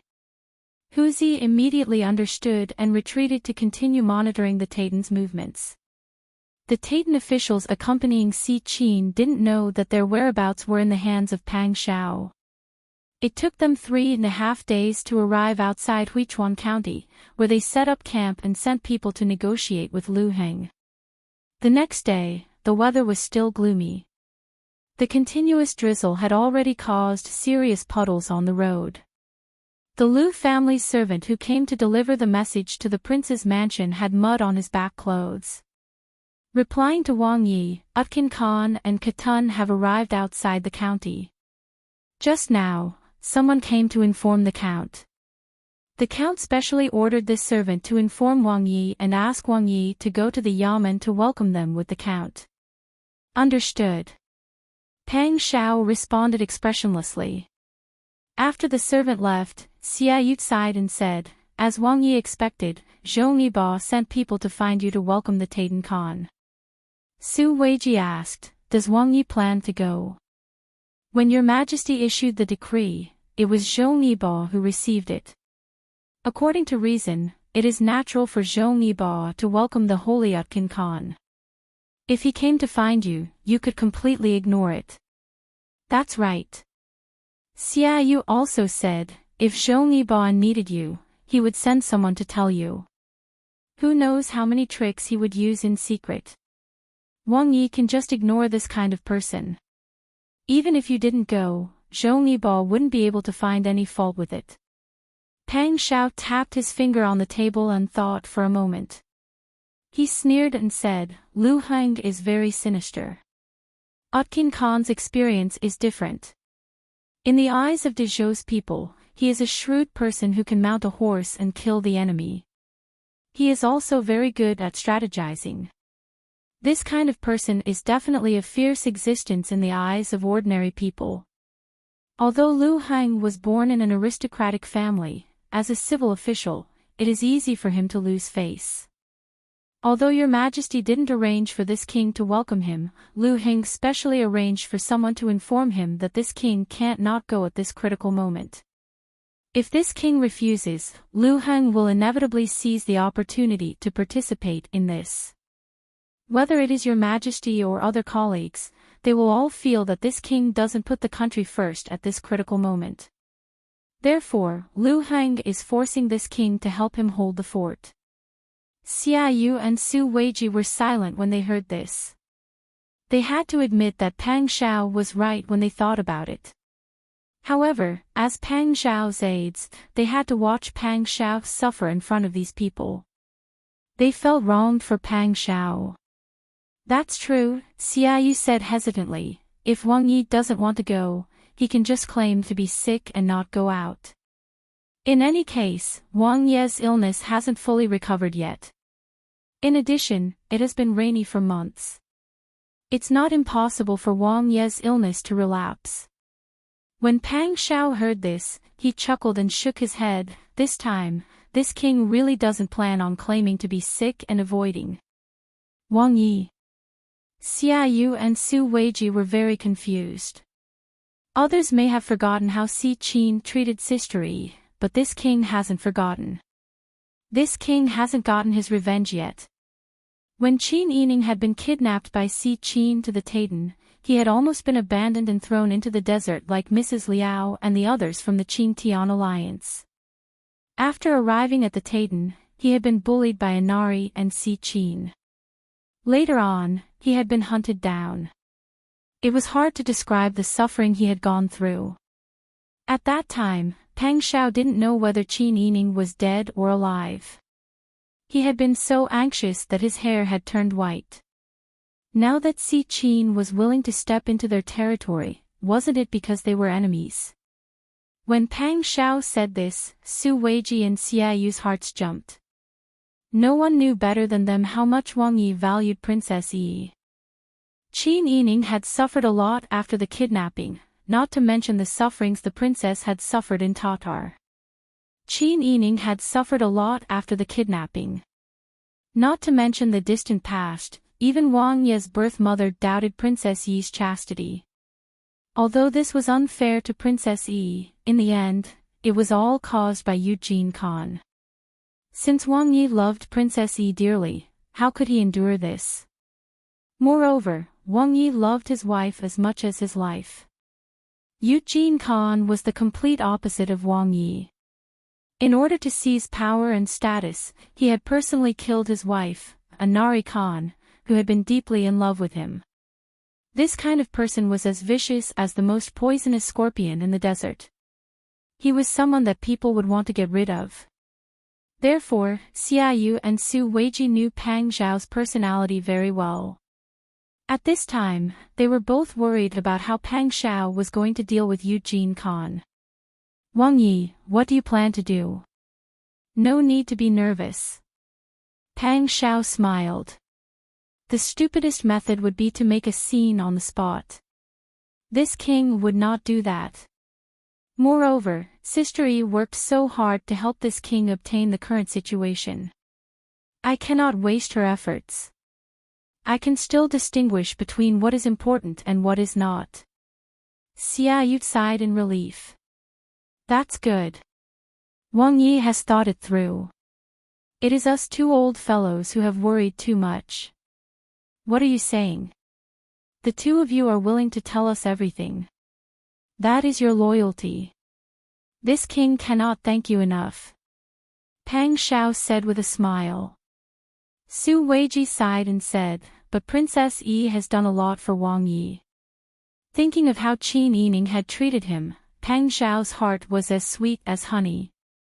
Then thinking of the grievances she had suffered because of him, his heart was indescribably sour. After thinking for a moment, Pang Zhao stood and said, this king will go find Lu Heng. First, let Eugene Khan come in. As for how to deal with him, that will depend on Zhong Yibo. Yes, this old man will go with Wang Yi. Pang Zhao nodded in agreement. Then he had someone go into the inner residence to pass a message to Qin Yining. Then he left with his people. Lu Heng was already dressed properly and had been waiting in front of the Lu Fu. Lu Wenru stood behind him with a group of attendants. After waiting for so long and not seeing anyone come, he couldn't help but go forward and ask in a low voice, Count, is it possible that Prince Zhongshuan is not willing to come and is purposely making you wait here? Why don't you send someone to investigate? Lu Heng waved his hand and said with certainty, he is very cautious. He won't leave any room for gossip. Sure enough, as soon as Lu Heng finished speaking, the sound of horse hooves could be heard from the corner of the street. It was indeed the Wang Fu's carriage and guards rushing over. When they came close, the curtain of the carriage was lifted. Pang Zhao sat inside and said with a smile, it's difficult to travel in the rain. I've made Zhong Yibo wait for a long time. Don't mention it. If Wang Yi is willing to take the time to come, this official's heart will be more at ease. Lu Heng smiled politely. He turned and ordered the people behind him, prepare the carriage. We're leaving. Yes. The Lu family's guards replied in unison. They quickly prepared the carriage that Lu Heng was sitting in. The two groups of people and horses merged into one and headed straight for the gates of Huichuan County. Soon, they arrived at the place where Lu Heng and Eugene Khan had agreed to meet. Pang Zhao and Lu Heng both got off the carriage. The people around them held umbrellas and stood side by side. However, after waiting for half an hour, the sound of horns and bells could be heard from afar. Then, they saw a long line of people slowly meandering over. The Tayton team was mighty. The men were wearing all kinds of narrow-sleeved robes, and the women were also wearing narrow-sleeved robes. They wore all kinds of hats on their heads, and their long hair was braided. These people were singing songs as they walked, and their hands were holding neat celebratory gestures. They clustered around a luxurious carriage and walked in front. At the back of the team, there were neatly dressed Tayton soldiers escorting a convoy full of tributes. As soon as Pang Zhao saw the Tayton's carriage, his eyes turned cold. However, the corners of his lips were raised, and he still revealed a decent smile. Lu Heng took a step forward and bowed with a smile. The Titan Khan has arrived in person. Our dynasty's emperor has specially ordered this official to personally welcome you. Khan, please move to the city's posthouse to settle down. The Titan team quieted down. The door of the luxurious carriage was pushed open by a servant girl.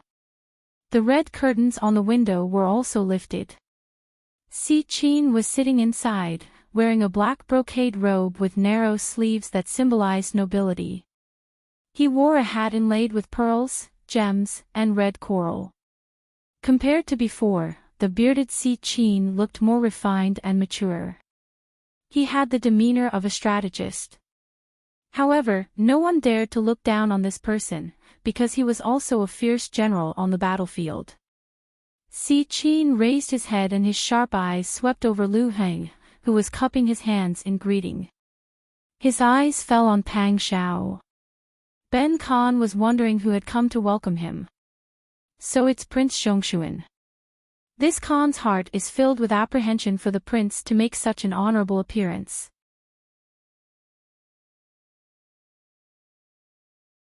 Chapter 985. Khan Ujin's face is still glowing, but your guts are much smaller than before. What, are you intimidated by the might of my dynasty's Duke Ding?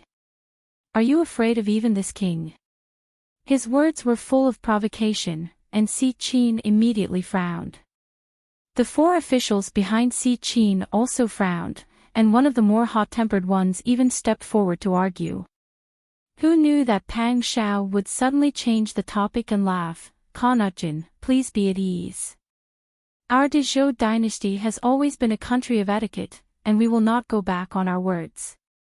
Since we have accepted your Titan surrender, we will not take the initiative to start any disputes, and we will not take advantage of the fact that you and the Khitan are on Dezhou's territory to do whatever you want. Therefore, there is no need for Khan to be afraid. This sentence clearly pointed out the status of the two countries. Titan had been defeated by Dezhou, and although Si Qin was the Khan, wasn't he the one who had been beaten by Ji Ziyu to the point of crying for his parents? He should be afraid. How could a defeated opponent like him not be afraid when he saw Dezhou's god of war, who was as famous as Ji Ziyu? If he still dared to show off, he shouldn't forget that they were still in Dezhou's territory. Pang Zhao's words made Si Qin's face turn ashen.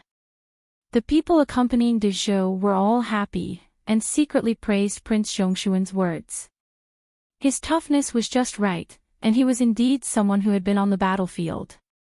When he showed off his abilities, even the Khans of other countries had to be courteous to him. If he was a yes-man in front of the Titan Khan, wouldn't he be losing face for Dezhou? Si Qin gritted his teeth. He had been in a position of power for a long time, and he was used to not having to worry about being refuted by others. That was why he began to mock him. Who would have thought that this Pang Zhishi would actually retort at such a time? Just when the awkward atmosphere was about to turn sour, Lu Heng smiled and said, Dezhou and Titan are friends. As the saying goes, it's a pleasure to meet a friend from afar. The post house in the city has already been prepared, and the banquet has also been prepared. The weather has not been favorable to us along the way. I believe the Khan, Khitan, and all your officials must be exhausted. Why don't we invite the Khan to the post house for a rest? With a way out, Si Qin heaved a sigh of relief inwardly. With a sullen face, he replied with a grunt, preserving his dignity as a Khan. Lu Heng turned around and ordered his men to open a path. He and Pang Shao opened a path for Si Qin and his men to enter the city. Pang Shao looked at Lu Heng with a faint smile. Lu Heng smiled and said, after all, they have come from afar, and they have already bowed their heads. It would be bad if things turned sour on the spot.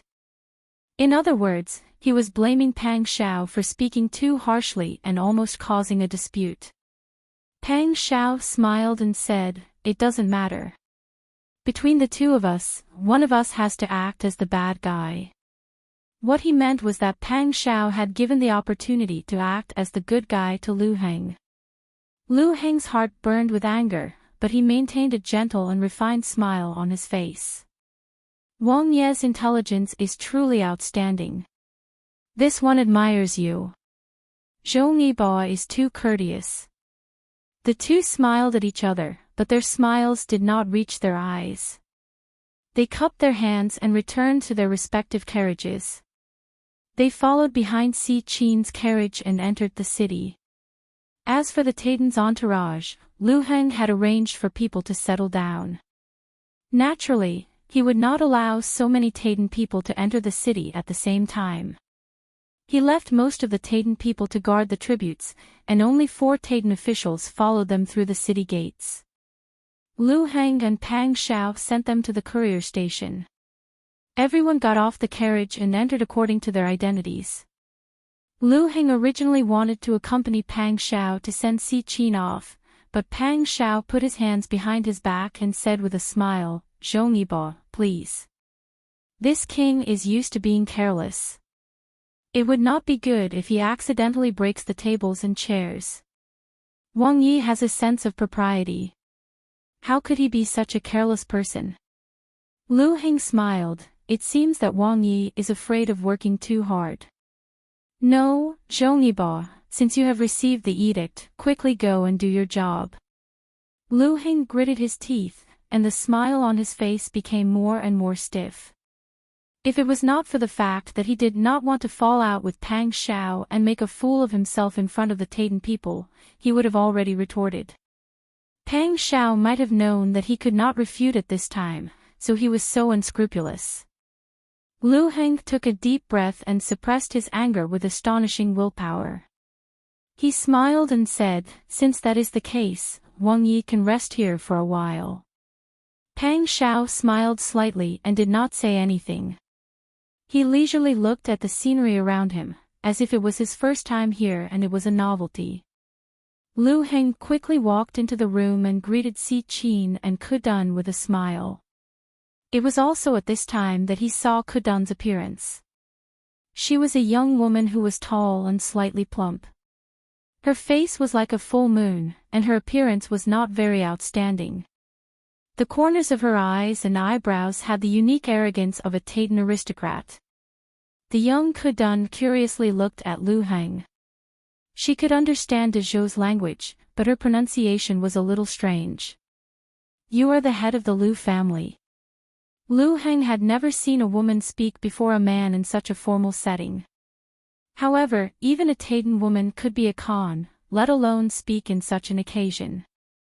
"Yes." Greetings to Kudun. "Yes. You know the rules very well. You are better than Prince Zhongshuan." Kudun smiled. "Are you planning to hold a banquet?" Lu Heng smiled and replied, "Yes." "Then I will not drink with you. We women want to drink with other women."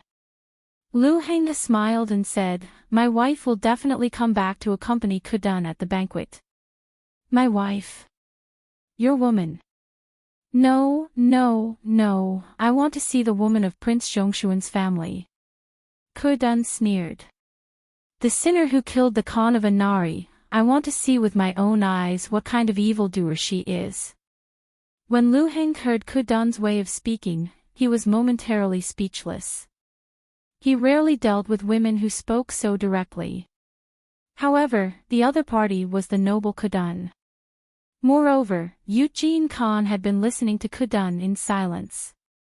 Obviously, he had acquiesced to her behavior and did not mind Qin Yining appearing at the banquet. However, he, Qin Yining, and Mu Jinghu knew better than anyone else how the Khan of Anari had died. Qin Yining had been the scapegoat for so long that even Si Qin had almost forgotten the truth. Lu Heng could not bear to see Qin Yining come out and suffer. Kudun's status was noble, and now it seemed that she was a proud and ignorant person. He was worried that Qin Yining would be manipulated by Kudun.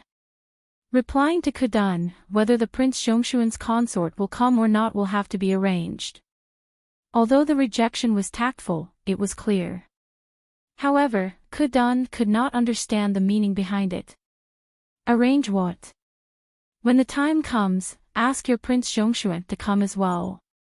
Ask him to bring his woman. Everyone will be together. It will be lively. Our Khan is coming. Could it be that your country can't have the noblest local person to accompany him? These words were said confidently, but it did not leave any face for Lu Heng, the official in charge of welcoming them. In Kudun's eyes, even if Lu Heng was the head of the Lu family, even if he was a count, his status could not compare to a boorish man who had lost his military power long ago. Lu Heng was secretly angry, but he had long been used to dealing with people. He had seen all kinds of people, so he would not really take this ignorant woman seriously. He could not lose his poise, but he was not sure if Pang Shao would be willing to let Qin Yining come, so it was not good to reject Kudun. Just as he was about to reply tactfully, Kudun said unhappily, "Is my request too much?"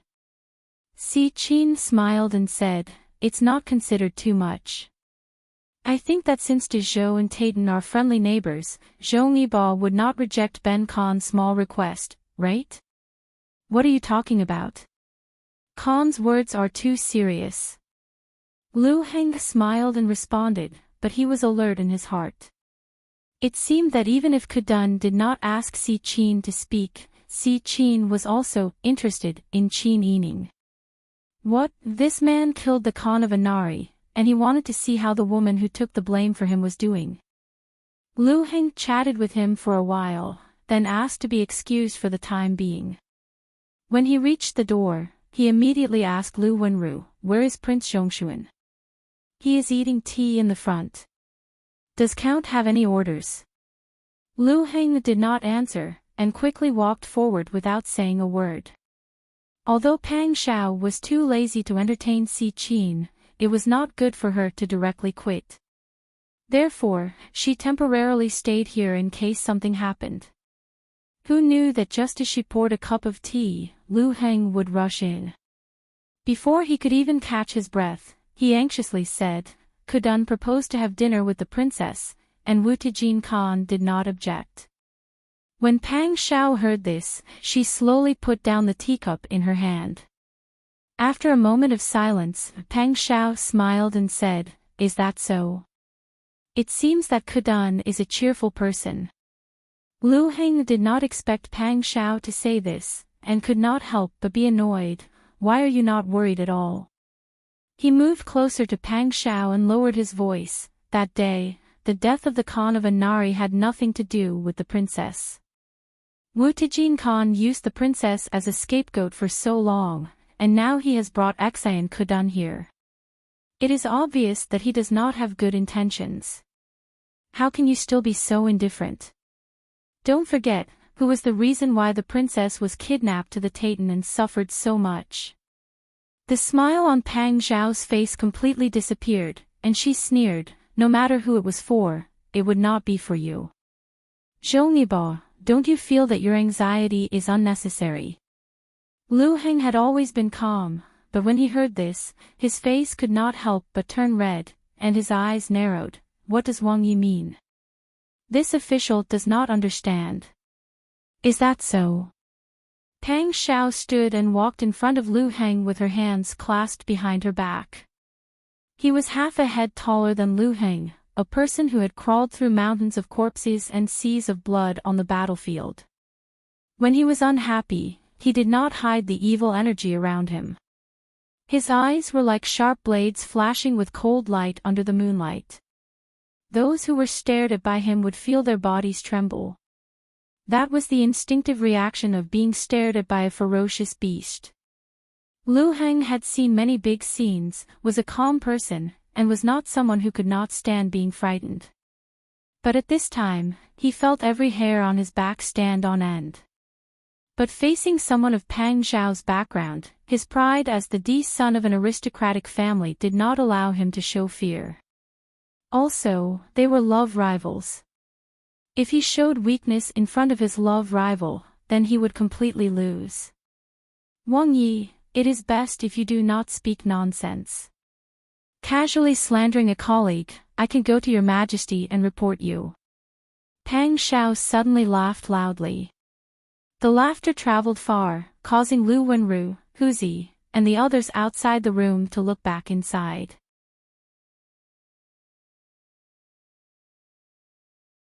Chapter 986. Pang Xiao leaned close to Lu Heng's ear and whispered, "This king thinks that someone who has the guts to go to another woman's boudoir in the middle of the night should know what this king means." When Lu Heng heard this, his pupils shrank. Pang Xiao actually knew. How did he know?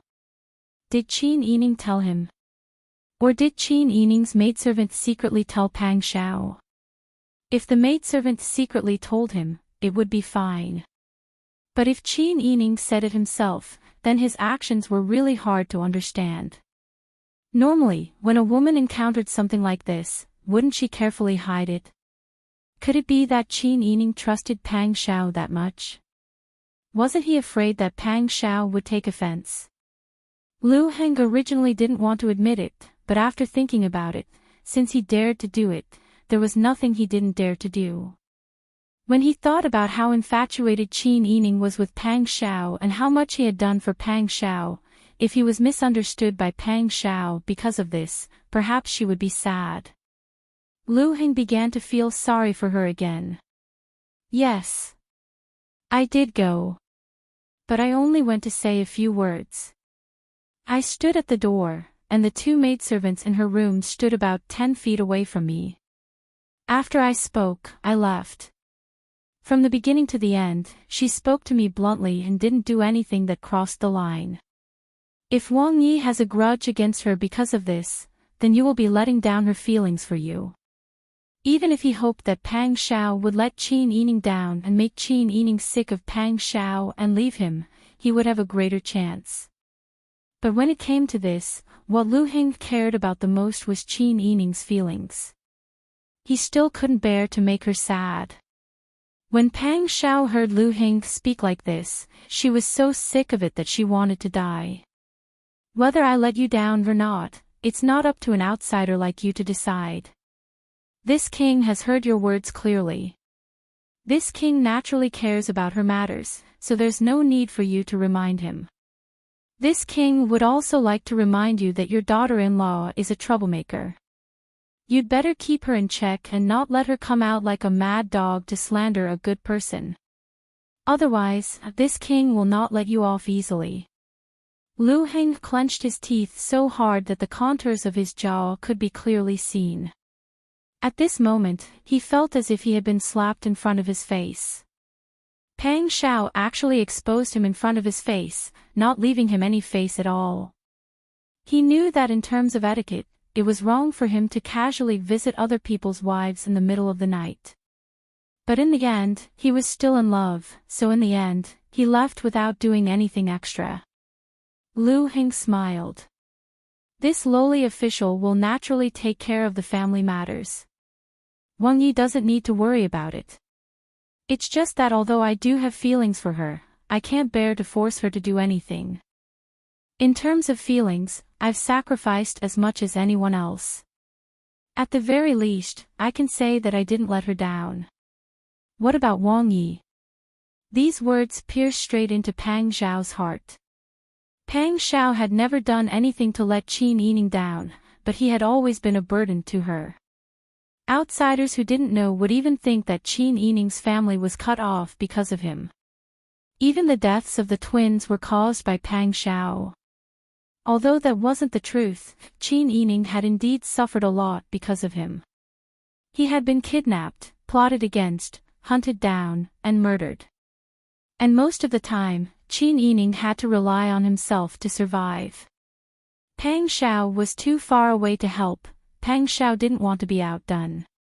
Whether or not he let her down, it's a private matter between this king and her. Even if this king let her down, this king has a lifetime to slowly make up for it.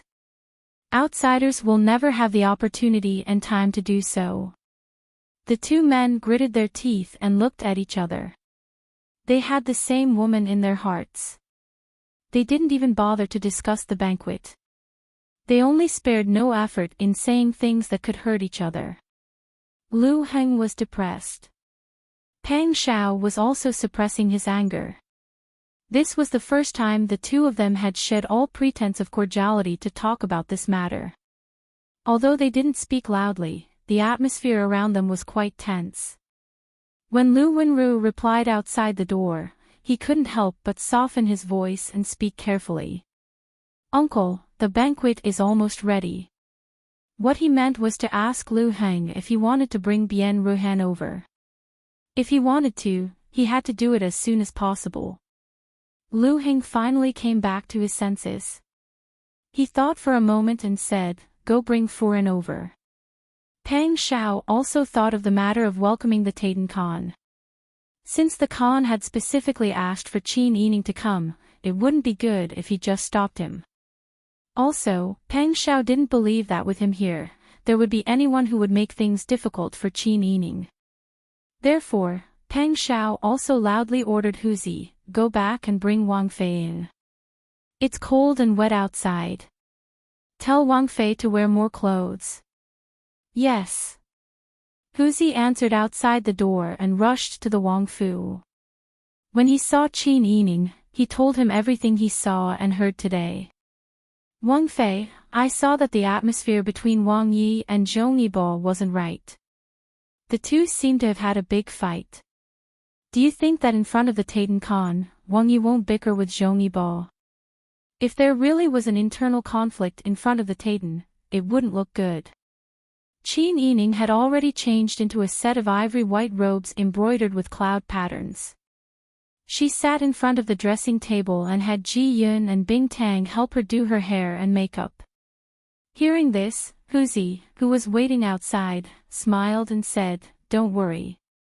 It's not the first day that the two of them have been at odds. Wang Yi also knows. Not to mention bickering, even if they want to fight, they'll do it behind people's backs." Huzi heard the movements in the room and couldn't help but joke, "Wang Fei, aren't you worried that Wang Yi will be at a disadvantage? In terms of bickering and punching, Lu Boi isn't Wang Ye's match." Qin Yining chose a pair of pearl earrings to wear. Bing Tang also smiled and said, "Wang Yi is very smart. If he really wants to, his mouth can anger people to death. He won't lose in an argument." Ji Yun said, "That's right. Zhong Yibo isn't stupid. He won't really fight with Wang Yi. Wouldn't that be asking for a beating?" Huzi laughed loudly outside.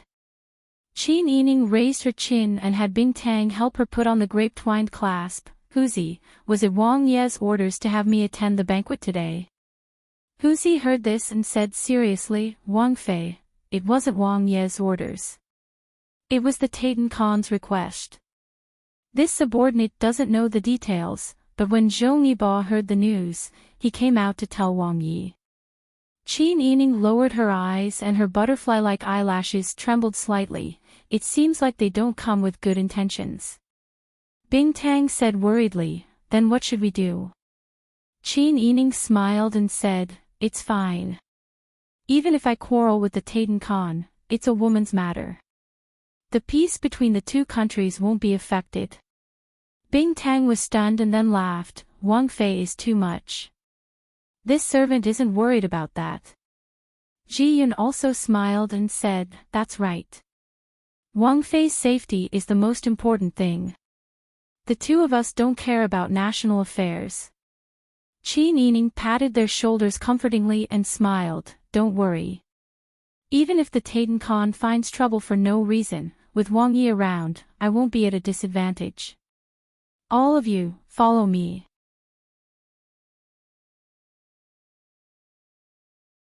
Chapter 987. Someone had already prepared the carriage downstairs.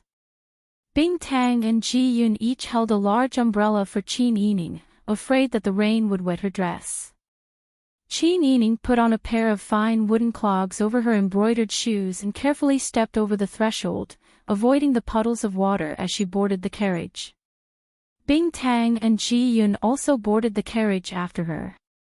Huzi put on her rain gear and rode with Jingzhe and the others to escort Qin Yining to the post house. Unexpectedly, Just as they arrived at the entrance of the post house, they encountered the Liu estate's carriage coming from the other direction. Wang Fei, it seems to be Madame Zhong Yibo's carriage. Jing Zhe asked in a low voice, should we go faster? There were limited parking spaces in front of the post house. Whoever's carriage arrived first would get off first. The other carriage would have to wait for the carriage in front to drive away before they could get off. Qin Yining did not care about who came first. Just as she was about to speak, the other carriage suddenly sped up. They did not care about the bumpy ride and hurriedly headed for the entrance of the post house. Qin Yining smiled, no need to rush. Let them go first. Yes. Jing Zhe responded, but he was very unhappy. Hu Zi sneered, let them go first, then let them go first. I don't want to say this, but Madame Zhong Yibo is really petty. She is petty to begin with.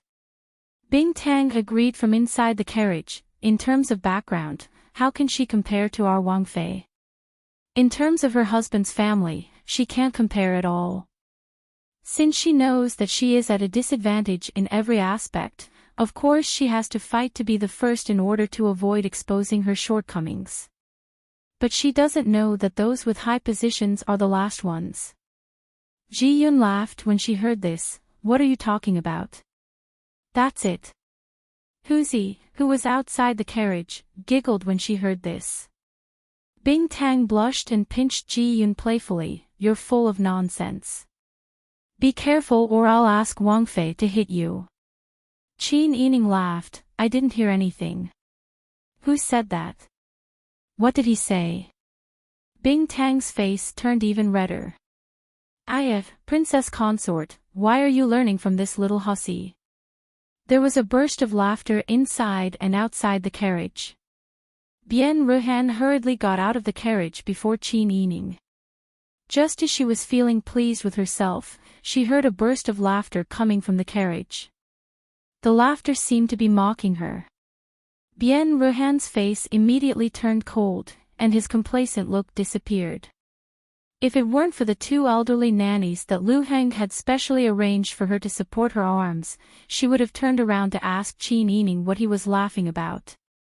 Bian Ruhan said, let's go. She was about to walk into the post house.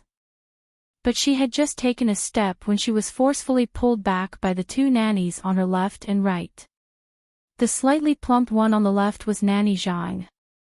The gentle smile on her face was like a spring breeze, and her voice was unhurried, Furen, please wait. Master Bo has ordered that today's banquet at the post house is to welcome the Taiten Khan and Kaduan. Eating here represents de Zhou's face. Prince Zhongshuan and Zhong Yibo have the highest positions in the local government. Furen and Wang Fei will be the representatives to contact Kaduan. You can't be impulsive and lose de Zhou's face in front of the Taiten. If people spread this, it will be a lifetime of shame for you and de Zhou. The tall, thin, and cold-faced Nanny Zhai on the right expressionlessly said, this servant also has to remind Furen that since you entered this door, you don't only represent yourself. Please think twice about your words and actions. Don't lose Master Bo's face. Bian Ruhan's small face was red with anger. Who do you think you are? She didn't dare to shout loudly for fear of being seen as a joke. She could only lower her voice and angrily rebuke. Nanny Zhang and Nanny Zhai weren't moved by Bian Ruhan's anger. They smiled and said, this servant is just a servant. I'm just following orders. Furen, please don't make things difficult for this servant. Master Bo said that Furen has been pampered since childhood, so you don't have a good sense of propriety in the face of important matters. That's why he specifically ordered this servant to carefully serve you and remind Furen at critical moments. Furen, please be obedient and don't disappoint Master Bo's good intentions. Good intentions? What kind of good intentions were these? He said that she didn't have a good sense of propriety and even made the two sturdy nannies watch her from left and right as if she was a criminal. They were criticizing her every move and every word. What kind of good intentions were these? While Bien Ruhan was arguing with the two nannies, Qin Yining had already gotten out of the carriage. She didn't pay attention to Bien Ruhan's abnormality and didn't feel like listening to what the master and servant were discussing.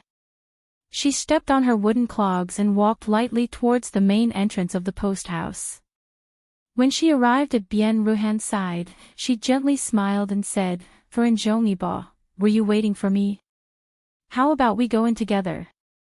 How could Bien Ruhan be waiting for someone? She hated Qin Yining more than anything. However, Qin Yining's words were giving her a way out.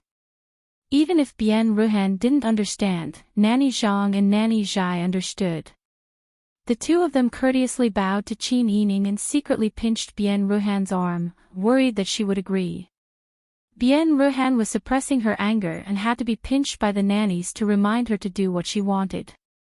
She was so angry that she almost fainted. When faced with Qin Yining, she naturally didn't have a good expression.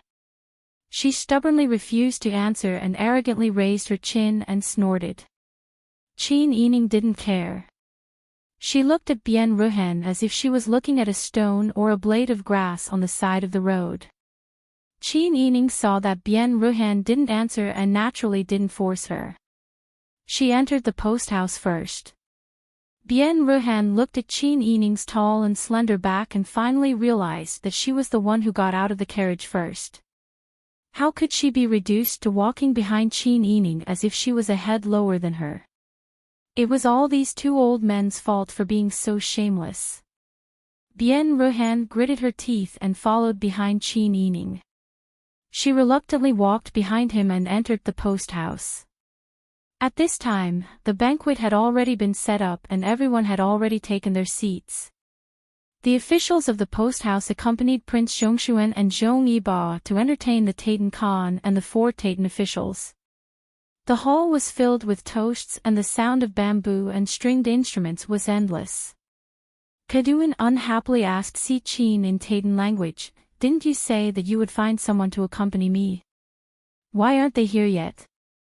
Do they think that we Taitan people are easy to bully?" Si Qin didn't answer and pretended that he didn't hear anything.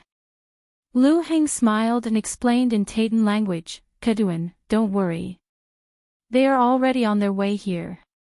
It was all because this official was in a hurry to set up the banquet and didn't wait for them to arrive. It's raining and wet outside and the road isn't easy to walk on. Please understand.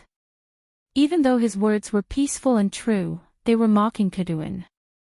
He was afraid that they would go hungry on the road, so he set up the banquet.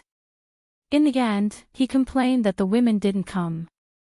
There were many men here and there were also Taitan officials.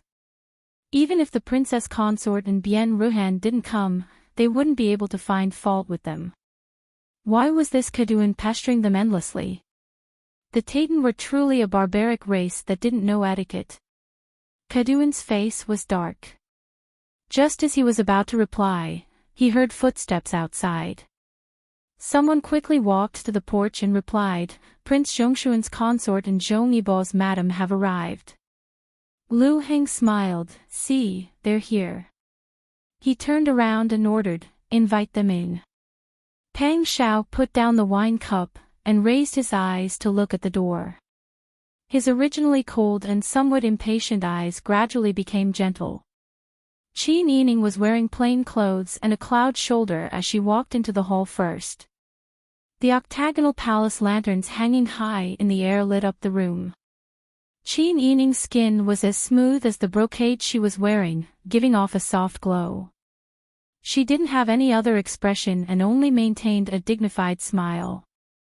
It was like a lotus blooming with each step, stepping on people's hearts. Lu Heng couldn't help but hold his breath.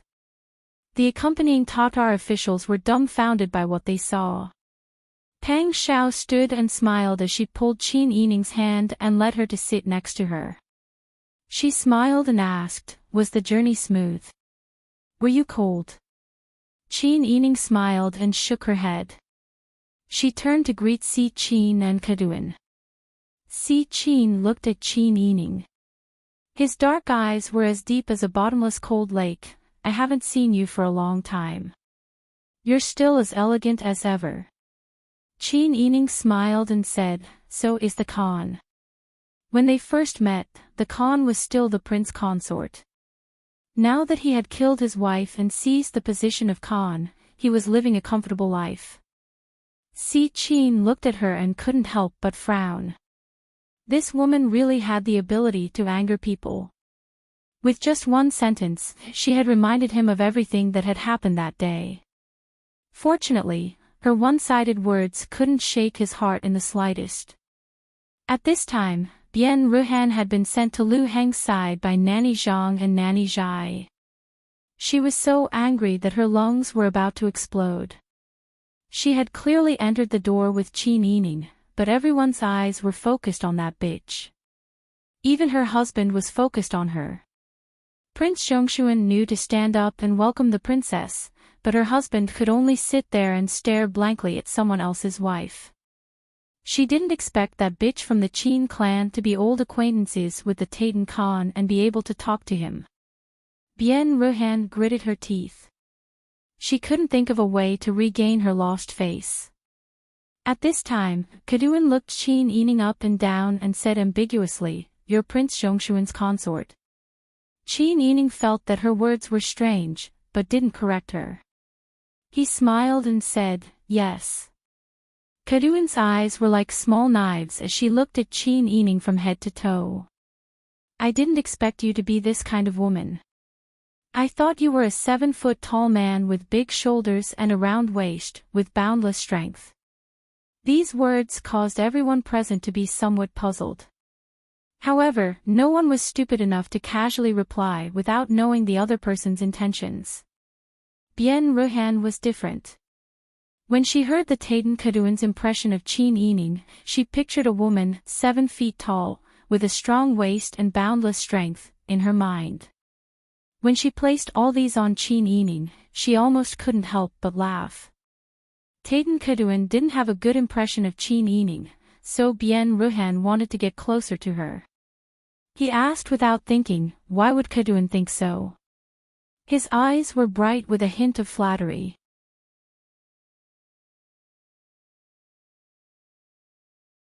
Chapter 988. It was clearly a banquet for the good relations between the two countries, but Taitan Katun insisted on saying that. The smile on Bian Ruhan's face froze. He wondered why Katun would suddenly bring this up in such a situation. She seemed to have inadvertently caused trouble. Bian Ruhan looked at Lu Heng helplessly. Lu Heng pursed his lips unhappily and looked at Bian Ruhan without hiding his displeasure. Bian Ruhan felt goosebumps all over his body. For a moment, the atmosphere was so stiff that it seemed like the air had stopped flowing. When Taitan Katun suddenly spoke like that, Si Qin didn't try to stop her, nor did she try to smooth things over. It was as if she didn't hear what she said at all. This was enough to prove that Si Qin had tacitly agreed to it. Taitan had been defeated and had bowed down to Dizhou and paid tribute every year, but they didn't let go of their belligerence and wildness in their blood. Everyone was smart. Of course, they could understand. Anyway, in such a situation, a woman's words didn't count. Not to mention a few words, even if the women fought, grabbed each other's hair, and kicked each other a few times, as long as the two countries still needed peace, it would continue to be peaceful. Therefore, the Taitan people were simply unscrupulous about Dizhou's dignity.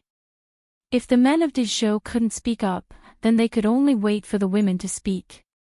The people of Dizhou looked expectantly at the two women of Dizhou who had the most right to speak up. Bian Ruhan was still in a daze. How could he think of a way to respond? Qin Yining smiled. "I didn't expect Katun to be such a humorous woman. I wonder if it's her personality. Or one is marked by the company one keeps. Or is it that every day when you see flowers, your eyes are filled with flowers?" At this point, Qin Yining stood up and spread out her hands. She spun in a circle on the spot, her steps light and graceful, her skirt fluttering in the wind. Her every movement was filled with endless charm and beauty.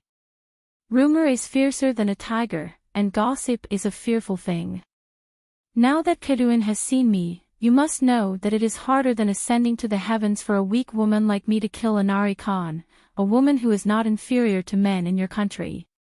I'm afraid that even if you give me a lifetime to practice martial arts, I still won't be able to do it. Qin Yining's words were a warning, followed by self-mockery. He bluntly cleared his name and cleverly eased the awkward atmosphere. Kadun didn't expect Qin Yining to be so eloquent. It took her a while to understand what she meant. Every day when you see flowers, your eyes are filled with flowers. Could it be that she was mocking her because she saw so many burly women in Tayton every day, so she imagined her to be like that? Wasn't she mocking her for being a Tayton woman, for being crude? Kadun snorted. I've long heard that Prince Zhongshuan's consort is eloquent. Seeing you today, you really live up to your reputation. Kadun, you're exaggerating. This little girl was only trained as a child. Kadun is gentle, virtuous, elegant, and amiable. Seeing you today, the rumors aren't false. Kadun looked at Qin Yining's bright and beautiful smiling face. For a moment, she couldn't tell whether her words were true or false. Was she sincerely praising her, or was she deliberately mocking her? Seeing that the Tayton Kadun's temper had been subdued by Qin Yining's words, the people of Dezhou all breathed a sigh of relief. They were all in a good mood. Lu Heng didn't want to be too obvious, but his eyes weren't listening to him. He couldn't help but look in Qin Yining's direction. He could even ignore the eyesore beside Qin Yining, Pang Xiao. Compared to Bian Ruhan, who was causing trouble and didn't know how to smooth things over, Qin Yining's actions were appropriate and quick. He was even 100 times better than a man. Looking at Pang Xiao's smug expression, as if he had picked up a basin-sized gold ingot, Lu Heng felt a wave of disgust in his heart. He was just luckier than him. What did he have to be so smug about? Bian Ruhan bit her lower lip. Her words had drawn out Kadun's words. She hadn't thought of how to smooth things over yet, but Qin Yining had already dealt with it with a few words. She specialized in causing trouble, while Qin Yining specialized in calming things down. How was she showing off her prowess? Bian Ruhan couldn't bear to see Qin Yining in the limelight. Out of the corner of her eye, she saw Lu Heng's gentle and infatuated gaze as he looked at Qin Yining with a smile. Whether it was gentleness or praise, those were things she had never received from Lu Heng. A ball of fire burned in Bian Ruhan's heart, and a sour feeling surged through her veins and limbs. Her anger almost reached her head. Bian Ruhan scowled angrily. Her face turned red, but she couldn't find any words to use to mock Qin Yining in this situation. But everyone present was an expert at reading people's expressions. How could they not see Bian Ruhan's rejection and hostility towards Qin Yining? Lu Heng quickly grabbed Bian Ruhan's arm and gave her a warning pinch when she turned around in surprise. Bian Ruhan sucked in a breath of air in pain and almost screamed out loud. However, she quickly regained her composure. This was a welcoming banquet between the two countries, not a family banquet. She couldn't fight with Qin Yining in front of the Tayton people. That would be embarrassing for the Tayton. As everyone's eyes met, Peng Xiaoyi raised her wine bowl and toasted Si Qin. Si Qin naturally didn't refuse and drank with her. Si Qin's actions were like a signal. The attitude of the accompanying Tayton officials immediately became clear. If there was some hostility and estrangement in the past, it was as if after a cup of wine, they immediately became friendly. It was as if the Tayton and Dezhou were brothers and had never crossed swords. Finally, the situation eased up. After exchanging a few words with Qin Yining, Kadun knew that she wouldn't be able to gain any verbal advantage in front of Qin Yining. As a result, she became much quieter during the banquet. Just as the banquet ended, a manservant suddenly walked in quickly from outside the door. He quietly approached Lu Heng and whispered a few words into his ear. When Lu Heng heard this, his expression immediately changed. Lu Heng's expression was too straightforward and attracted everyone's attention. Si Qin also furrowed his brows, as if he was trying to guess what de Zhou was up to. Lu Heng stood up and cupped his hands. Khan, this official just received news that there was a landslide on the road to the capital. The roads along the way have been sealed. It has been raining non-stop for days. Now that such a natural disaster has occurred, I don't know how many people have suffered. Pang Zhao's heart skipped a beat. She subconsciously exchanged a glance with Qin Yining. When Qin Yining saw Pang Zhao's expression, he understood that this might be Lu Heng's idea to keep Si Qin's group here. There might be a natural disaster, but it was hard to guarantee that this wasn't a man-made disaster. For the sake of the treasure, Lu Heng had racked his brains and spared no effort. He just didn't know if there were any innocent people who had lost their lives because of this landslide. Uncle Shen, how are the people at the site of the landslide?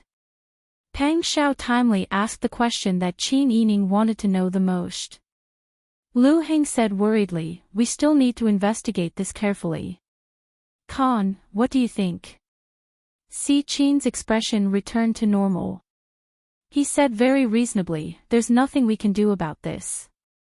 Fortunately, there's still some time before your country's Empress Dowager's birthday, so there's no rush to set off. Yes. During this period of time, this official will make arrangements to escort Khan to Rujing as soon as possible. I won't delay Khan's important matters. That's good. Si Qin said magnanimously, we're going out anyway. There's no vast grassland or large flocks of sheep. Isn't it the same everywhere?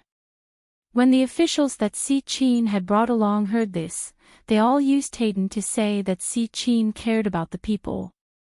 When Pang Zhao and Qin Yining saw this scene, they only smiled and didn't say anything. What Qin Yining cared more about was whether the landslide was true or not. If it was true, did Lu Heng do this in order to keep Taitan Kuyan's group here and slow them down? If that was the case, would anything happen to the local people? If something happened, wouldn't there be more people who would be sacrificed for the treasure? When the banquet ended and Qin Yining got on the carriage to return home, he couldn't help but think about this matter. Pang Zhao hugged Qin Yining's shoulder, one leg stretched out, the other bent, and her arm unrestrainedly wrapped around Qin Yining's slender waist. When he saw that she didn't say anything along the way and would occasionally sigh, he knew that she was worried about the landslide. Still thinking about it? Don't worry. When we get back, I'll send someone to take a look and try to save as many people as possible. When Qin Yining heard this, his heart felt warm. He slanted his body and hugged Pang Zhao's leg, his cheek pressed against his knee. Do you think Si Qin will believe this? Without waiting for Pang Zhao to reply, Qin Yining continued, he doesn't know the details, so he won't associate it with the treasure. I don't think he'll suspect anything. He won't suspect anything. When Zhou Nibo does this, there won't be any loopholes. We just need to relax and wait. Other than waiting for news, Qin Yining didn't have any other choice. However, the arrival of the Taitan Khan's group in Huichuan County made the people of Huichuan County nervous. Even without the government's request, everyone tried their best not to go out. After days of heavy rain, the weather hadn't cleared up.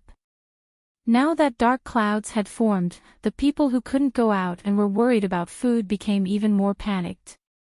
If the government hadn't been here the entire time, if they hadn't seen the bailiffs or officials run away, they would have already thought of a way to escape.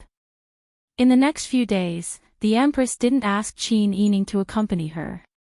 Bian Ruhan was also under some kind of control and didn't cause trouble for her. Qin Yining's days became more relaxed. Other than the Taitan people who had ulterior motives and always sent jewelry and beauties to the Princess Fu, life was perfect. Princess Consort, there are people in front again. Our Fu has become a market now. I don't know what that Taitan official is thinking. Bing Tang quickly ran in. He didn't even care that his clothes were wet from the rain.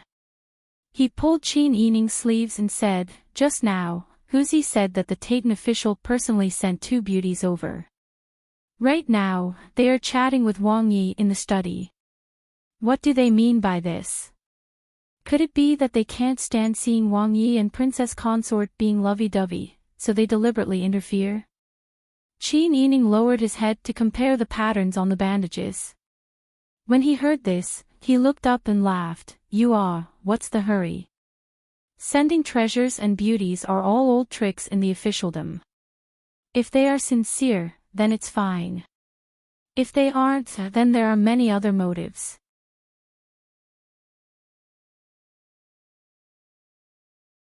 Chapter 989.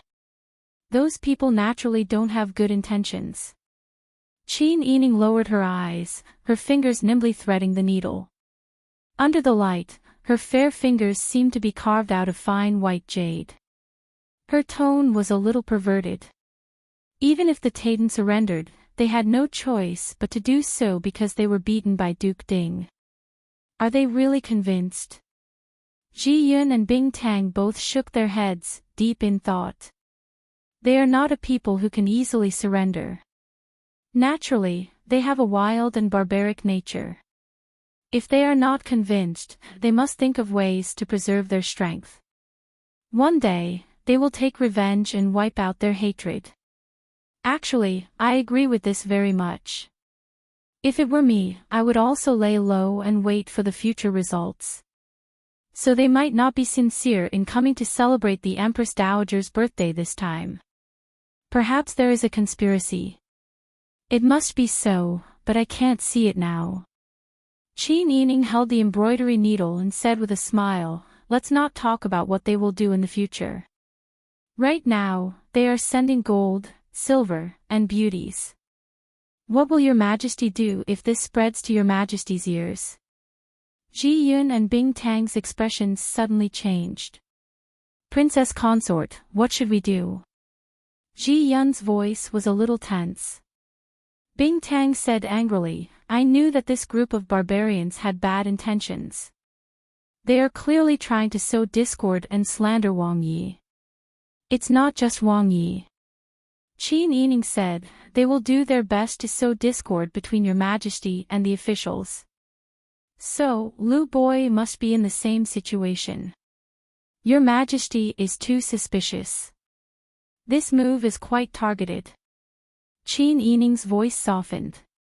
"This is Wu Tijin Han's usual method. This person's scheming is not to be underestimated. Si Qin had always been farsighted. He would do anything to succeed.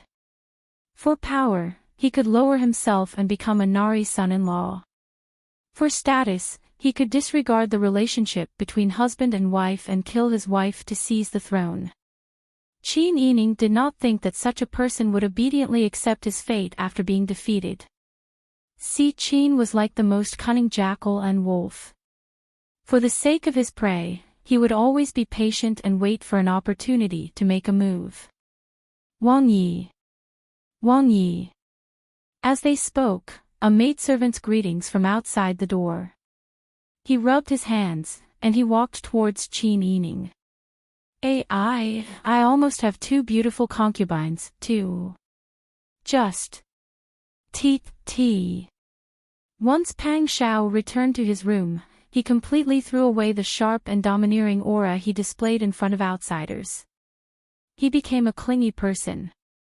He sat next to Qin Yining, hugged Qin Yining's waist, and rubbed his chin against her shoulder. Qin Yining felt a little ticklish from the rubbing. She shrunk her neck and avoided his touch. She smiled and asked, "How did you deal with them?" Pang Shao said innocently, "I just told them, this king is henpecked and does not dare to take in concubines.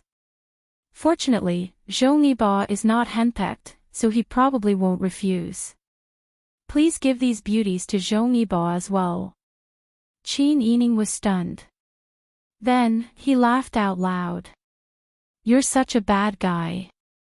"Bad? I'm already being very polite." Pang Shao snorted. His disdain were written all over his face. Although he did not say it out loud, in his heart, he was still brooding over Lu Heng's beloved wife.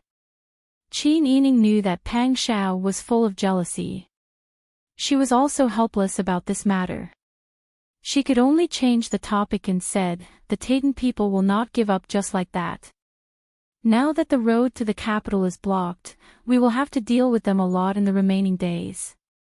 In other words, the gold, silver, and beauties would be sent to them in the future. Pang Xiao frowned and said, "It's their business whether to send them or not. It's my business whether to accept them or not. But after you become close, outsiders will not think this way. They may only guess how many conditions you have agreed to with the Taitan people. Or what you have secretly conspired." As soon as Qin Yining's voice fell, the room fell silent. Pang Xiao hugged Qin Yining's waist and rested his chin on Qin Yining's shoulder. However, he did not put all his weight on her. He just liked the elegant fragrance on her body when he breathed. Qin Yining knew that Pang Xiao was a smart person. He knew everything in his heart. Now that she had reminded him of something, he should be given some time to think about it. Therefore, she did not say anything more. Instead, she began to embroider slowly. Her arms occasionally touched Pang Xiao's body. Unexpectedly, there was a slight rustling sound, which made the atmosphere in the room warm and peaceful. Pang Xiao understood in his heart. He had been loyal to the emperor, but in return, he was heavily suspected. Now that he was outside the Jingdo, the Tatars had repeatedly come to the emperor's door to make contact. If the emperor could not see it with his own eyes, he would be suspicious. If there were people secretly urging him, he would be suspected even more. But so what if he was suspected? He had been suspected for a long time. From the disappointment when he first found out, to the persecution later, he was numb now. He also knew what he should care about the most and what he should pay attention to. "Don't worry." After a long time, Pang Xiao chuckled softly. His lips brushed past Qin Yining's earlobe. His voice was low and magnetic. His hot breath blew past Qin Yining's ears and cheeks, causing her to shiver. Pang Xiao was addicted to teasing her. He continued to whisper in her ear, "I will be more careful." Qin Yining shrunk his neck to avoid the tickling. He chuckled, "Don't play." As Qin Yining expected, the Taitan people did not stop sending gold, silver, and beautiful women. The next day, they took advantage of Pang Xiao's visit to the Yamen to ask to see the Wang Fei. Qin Yining met them in the side hall. The person who came was a Taitan official. He had accompanied Si Qin that day. He had brought 4 beautiful women. They were all 16 or 17 years old. They each had their own strengths. Although they could not be considered stunning, it had to be said that they had a different style from the women of Dezhou. "I heard that the Fu is selfish and weak. Wang Fei also has to think about Prince Zhongshuan's future." These 4 women were carefully selected before coming. They have the strongest bodies and are the most honest. "Wang Fei, why don't you be the head of the household and accept them as Prince Zhongshuan's?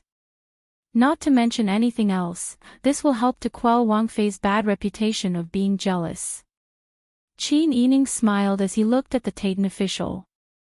He was in his early 40s. He was tall and thin. When he smiled, there were wrinkles at the corners of his eyes that curved upwards like hooks. His eye bags were also squeezed out. Qin Yining did not like this person's appearance. His tone was also very cold. This king's consort's reputation of being jealous has long spread throughout the world. Everyone knows, so it is not a bad reputation. There is no need for Darren to worry about the future of the family. If Wang Yi were to take a concubine, this king's consort would naturally choose a woman who is healthy, has a good character, and is far more beautiful than me. Please take these women back. The Taitan official's expression changed. He took a deep breath and said with a smile, Wang Fei is joking. Not to mention anything else, there are not many women who can surpass you in terms of appearance. Then Prince Zhongshuan will never be able to take a concubine. Look, in Zhong Yibao's fu, Madame Zhong Yibao is already a virtuous substitute earl. Wang Fei, why don't you? She is her, and I am me. Qin Yining smiled and said, I am jealous, so I won't agree. Even if Wang Yi were to take a concubine, she would be prettier than me. This is something that Wang Yi has already promised. I'm sorry, but please don't interfere in our family matters. Qin Yining's attitude was very firm, especially when she was facing the Tatan's envoy from Si Qin. It was as if the envoy did not know what was good for him, she would find a way to make him understand. All right. He was not risking his life to arrange for people to come to the Wang Fu, and he did not expect those women to do anything in the Wang Fu. They were just a part of the plan to drive a wedge between them. Since the Wang Fu did not want to fall into the trap, then so be it. At least the matter at Zhong Yibao's Fu was going smoothly. In the end, the Tatan official left with the 4 Tatan girls. When Pang Xiao came back in the evening, he smiled and said to Qin Yining, You did well today. Zhong Yibao's Fu is already in a mess. Is his wife really stupid? In order to pretend to be virtuous, she even accepted the Tatan's gifts of gold, silver, jewelry, and beauties. Pang Xiao splashed water to wash his face, but Qin Yining gave him a handkerchief to wipe his face. He smiled and said, My sister Yi is still the best. A virtuous wife is less trouble for a husband. The ancients really did not deceive me. Qin Yining was amused by Pang Xiao's appearance.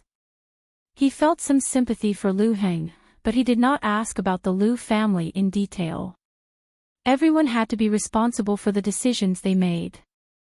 When he woke up the next morning, the rain that had been pouring non-stop for nearly 2 months had actually stopped. Although there were still thick layers of clouds rolling in the sky, it was true that the rain had stopped. Not a single drop of rain had fallen. Bing Tang, Ji Yun, Ziyuan, and Smile went to the courtyard early in the morning to clean up. When they came back, their voices and footsteps were light. Princess, the rain has finally stopped. This servant thinks that it won't continue to rain in this weather. Qin Yining looked at the sky, I think so too. It would be good if it stopped raining. We haven't seen a sunny day for a long time. Our bedding is very wet. We can only rely on the heated Kong bed. As the maidservants hoped, at noon, the dark clouds dispersed, and the long-lost sun finally revealed its face, which had been shy for 2 months, and shed its warmth on the earth without reservation. The entire Huichuan County and the surrounding mountains were wrapped in layers of white fog. The water vapor rose without any reservation. The weather seemed to have changed from late autumn to summer. The weather was so warm that it made people feel comfortable from the bottom of their bones. Even the sultry heat that was gradually becoming like a steamer made people feel comfortable.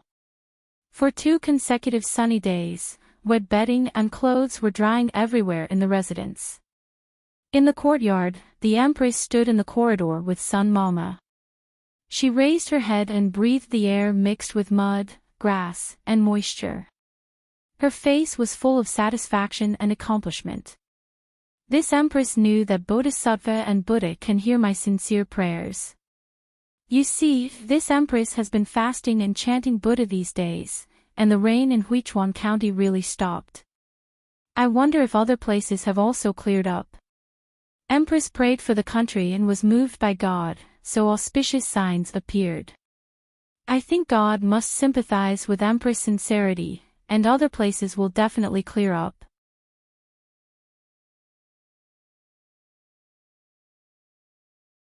Chapter 990. Sun Mama smiled and said, Nyang Nyang is right. It's just that Wanfo Temple is at least 2 days away from here. Now that the rain has stopped, it's inconvenient to travel. If Nyang Nyang wants to go, why don't you give this servant some time to prepare? It'll be safer. The Empress smiled and said carelessly, what's there to prepare? Bring enough guards and we'll walk slowly. Along the way, we can enjoy the scenery after the rain. If we're tired, we can rest. If we're sleepy, we can sleep. Although we're going to Wan Fo Temple to pray, we can treat it as going out to relieve boredom. Sun Mama was slightly moved when she heard this. However, she was the Empress's servant and naturally had to be responsible for the Empress's safety. If anything happened to the Empress, she would be the first to be punished. It was because of Sun Mama's persuasion that the Empress did not force them to travel today and gave them time to prepare. At this time in the Wang Fu, Peng Xiao had just sent away the Taiten official with a dark face. When this man saw Peng Xiao, he told Peng Xiao about how Qin Yining claimed that she was jealous and didn't allow any Tatar woman to enter their house. His intention to drive a wedge between them was clearly written on his face. The 4 Taiten women he brought this time were different. It was as if Peng Xiao didn't agree, the Taiten people would continue to harass him. It was simply annoying. Peng Xiao strode back to the inner residence, his face as dark as the bottom of a pot. Qin Yining was eating milk. Seeing Peng Xiao enter with such an expression, he couldn't help but ask, what's wrong? Why are you so angry? Peng Xiao took the sky-green lid cup from Qin Yining's hand and ate half of the milk. His lips were white. Realizing that he had stolen Qin Yining's milk, he couldn't help but feel embarrassed. I've been angered by the Taiten people.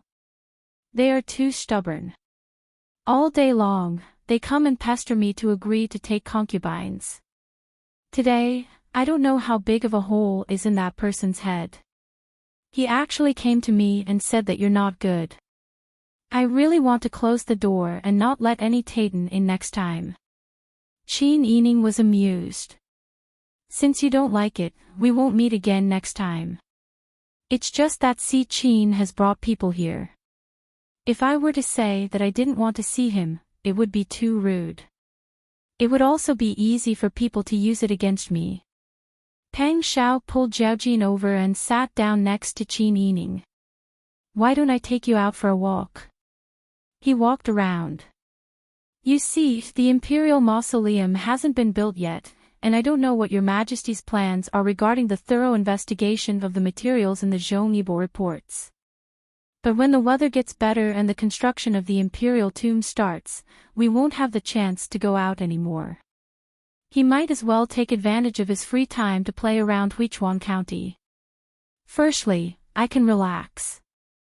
Secondly, I can get rid of those annoying Taiten flies, so that people won't secretly speculate whether I'm colluding with the Taiten to reach an agreement. Qin Yining was a little tempted. If he went out with Peng Xiao, he would be distracted and could just enjoy the scenery. This was naturally a good idea. That's a good idea. But wouldn't it be bad if we leave now? After all, the Taiten Khan was still here.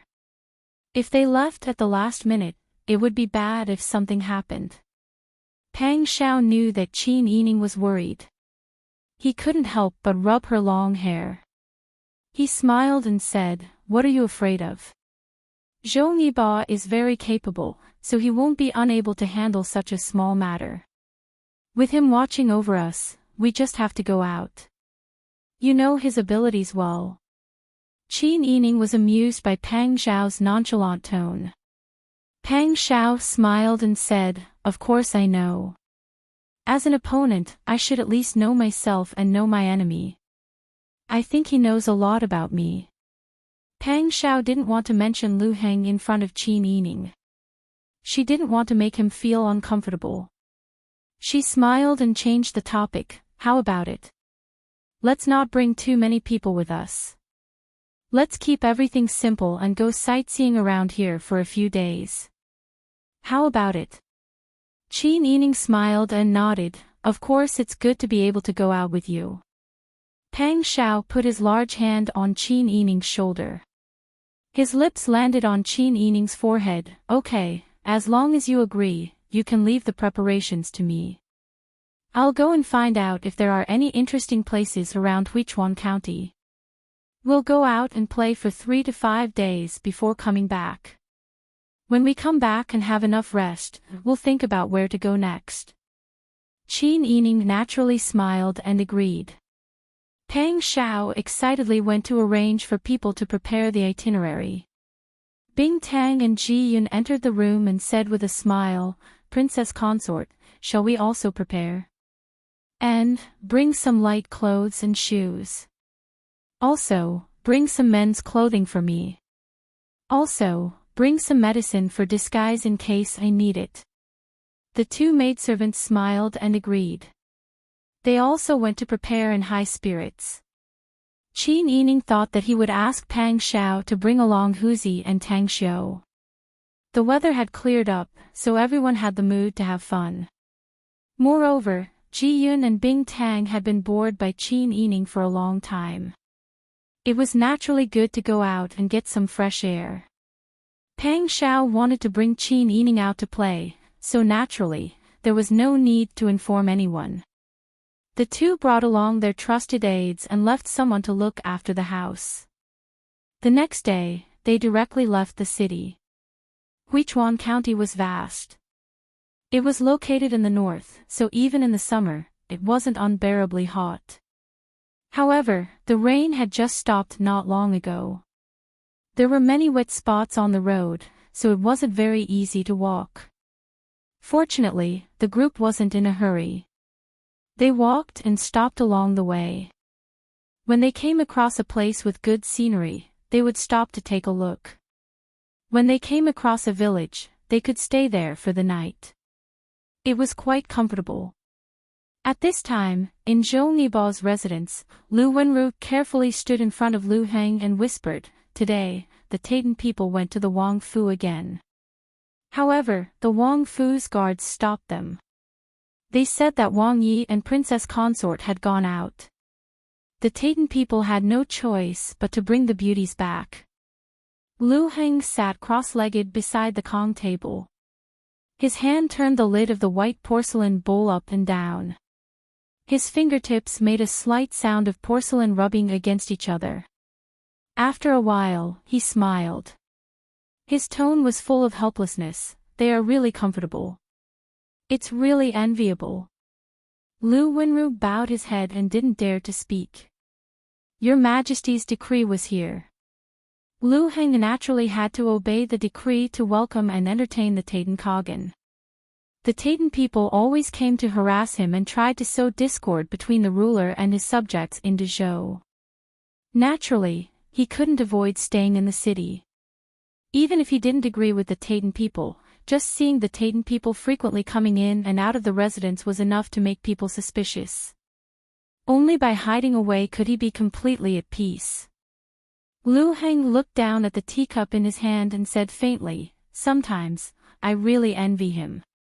He has the intelligence to help his wife, and the courage and drive to do as he pleases." Lu Wenru smiled submissively, "Uncle, don't say that. What you have, other people don't have. You know how many people envy you." Lu Heng smiled and shook his head, saying, "This is different in the end. Maybe people are never satisfied." Lu Heng turned and said, "The Taitan beauties have all left." "Yes."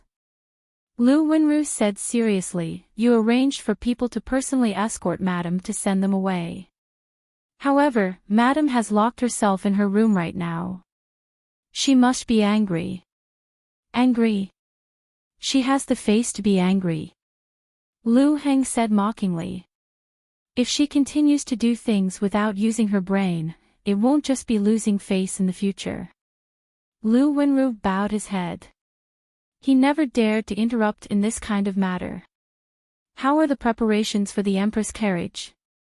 "Uncle, everything is ready. As long as the Empress says so, she can leave at any time." Lu Wenru said worriedly, "But the Empress is precious.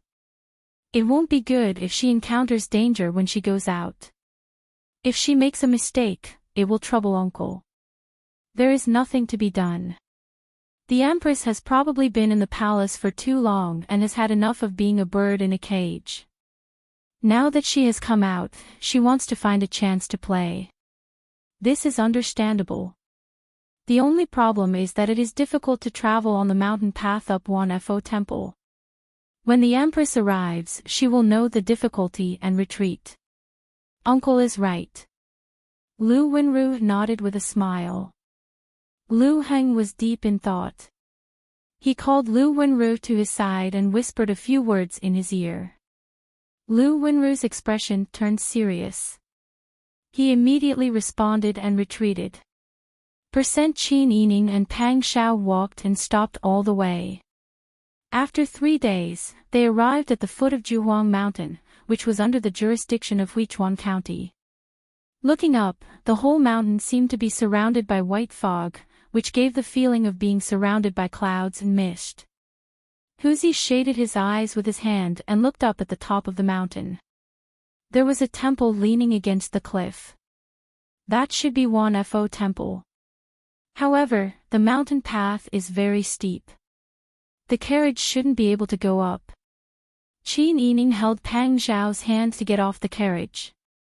Pang Xiao carefully tidied Qin Yining's skirt. Qin Yining couldn't help but look up. He couldn't help but smile and say, "This 1FO Temple is built on such a high mountain. I wonder how much effort the craftsmen put in."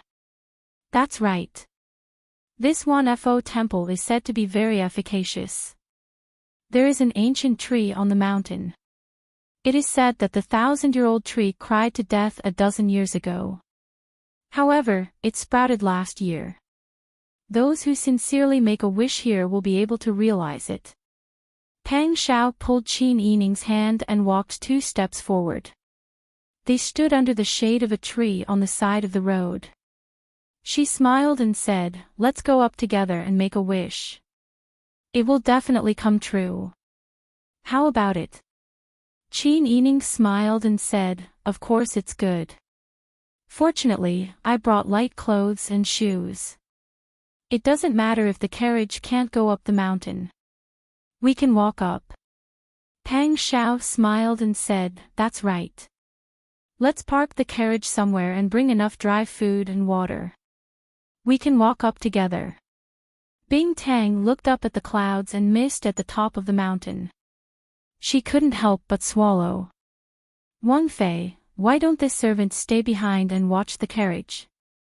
Qin Yining looked back. When he saw Bing Tang's bitter face, he couldn't help but laugh. Huzi jumped in front of Bing Tang and said with a smile, "It's okay. I can pull you up. What's the point of watching the carriage? Let's go up together and see the ancient tree. We can make a wish together." Bing Tang blushed and took 2 steps back. "I don't want to make a wish with you." Huzi chased after her. "Are you afraid of being tired? It's okay. If you can't walk, I can carry you up." He leaned closer to Bing Tang and whispered, "I can carry you up too." Bing Tang's face turned red. She forcefully stomped on Huzi's foot and ran to Qin Yining's side. Huzi was stepped on, but he still grinned foolishly. His appearance was simply unbearable. Tang Xiu looked at Huzi and Bing Tang and couldn't help but feel envious. She looked at Ji Yun hesitantly. Unfortunately, Ji Yun's martial arts were not weak. He probably wouldn't have the chance to carry her. Even if he wanted to curry favor, he couldn't do it.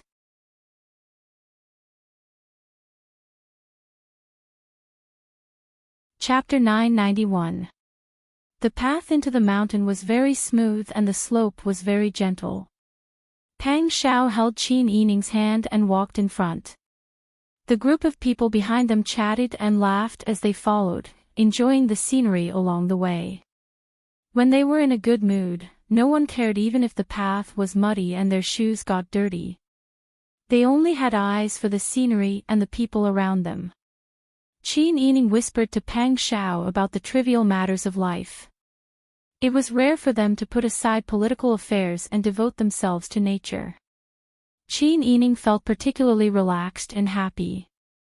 However, after walking for about an hour, the mountain path became even steeper. This path is too difficult to walk on. Bing Tang put her hands on her waist. Her small face was red from tiredness. Her forehead and temples were full of sweat, and her hair was stuck to her face. Huzi stood beside Bing Tang and fanned her with a large leaf. Are you tired? Shall I carry you? His tone was eager to try. Bing Tang rolled her big eyes and pushed Huzi away. She stepped on the slightly thick mud on the side of the road and walked 2 steps. However, the mud under her feet was too slippery, and she almost slipped and fell flat on her face. Ouch! Huzi quickly picked her up and laughed. You are a potato spirit. If you fall and lose your front teeth, you will be even more unsightly in the future. Qin Yining panted and looked back at them. He shook his head in amusement. Looking around, the group of people on the road they came from had already distanced themselves. Xiaoyu, Su Weiji, and Jinghu Wei had already been left far behind. They could barely see their figures. Shi and Pang Xiao walked in the front, followed by Jing Zhe and the other 3. Huzi and Bing Tang were behind them. Ji Yun walked behind Bing Tang. Tang Xiu followed Ji Yun carefully. She didn't dare to be more than 3 steps away from Ji Yun. It has been raining for 2 months. The mountain path is definitely difficult to walk on. Fortunately, the slope can't hold water and there are plants to hold it in place.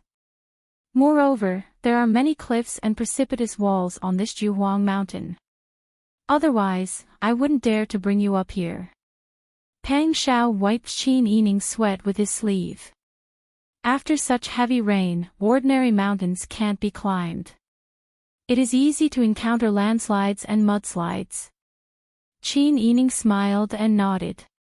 You're right. I know that you arranged everything properly before coming to climb the mountain with you. But Bing Tang is right. This wet road is too difficult to walk on. There is a thick layer of mud on the soles of my shoes. Qin Yining held Pang Xiao's hand and carefully moved to the side of the road. He rubbed the soles of his shoes against a big tree. Pang Xiao smiled and said, "It's nothing if there is mud. The most important thing is to have fun. Your body used to be so healthy. Ever since you followed me, your body has been deteriorating. If it were in the past, you wouldn't be so tired even if I asked you to run up the mountain, let alone walk up the mountain like this." Qin Yining smiled and shook his head. She didn't want Pang Xiao to recall the unhappy past. Your body is weak. Take good care of yourself and move more.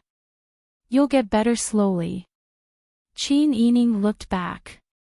Mr. Xia and the others haven't caught up yet. Should we wait for them for a while? It's okay. I've arranged for people to follow them. They can walk up slowly. Let's continue walking slowly. Pang Xiao wiped Qin Yining's sweat again. He loved Qin Yining's rosy face and sweaty hair. She seemed to have lost the calmness and maturity forced by the world. She was like a carefree little girl. However, his sister Yi was born with a rough life. She was already busy with life when she should have been carefree. It was rare for her to have such a pure and relaxed time. Just taking her out for a walk could make her so happy. Pang Xiao held her slightly cold little hand with his big hand and cooperated with her footsteps. Every time she slipped or showed a masculine look on her face, he would give her a hand. When everything is over in the future, I'll take you out to play more often. Pang Xiao smiled. At that time, you won't have to be bothered by these trivial matters, and you won't have to worry about when we will be targeted again. You just have to care about what new flowers look like and what good rouge and face powder there are. You just have to worry about the children. Qin Yining smiled faintly. The life that Pang Xiao imagined was too beautiful, and she didn't dare to think about it. How could Li Qitian let them go? The situation was so complicated. The treasure had not been owned yet, and Tayton had done something behind their backs. Since they were already in this circle, it would not be easy for them to get out. However, Qin Yining couldn't bear to make Pang Xiao feel even more upset. Okay. Didn't we agree earlier that I will only take care of the children and not care about anything else? Pang Xiao felt guilty and his smile was tinged with disappointment. Listening to the two of them talking, Mu Jinghu, who was walking with Jing Zhe and the others, also thought of Qiu Feishan, who was far away in the south. Although the two of them exchanged letters, it was not as reassuring as seeing her in front of him. He didn't know if his son would recognize him as his father the next time he saw him. Mu Jinghu thought of this and couldn't help but sigh softly. Pang Xiao's 5 senses were sharp, and he looked back. What's wrong? Are you tired? Of course not. Mu Jinghu walked very easily. Such a small mountain road is not difficult for me. I just feel that this kind of time is hard to come by. It's better to end this chaotic world as soon as possible.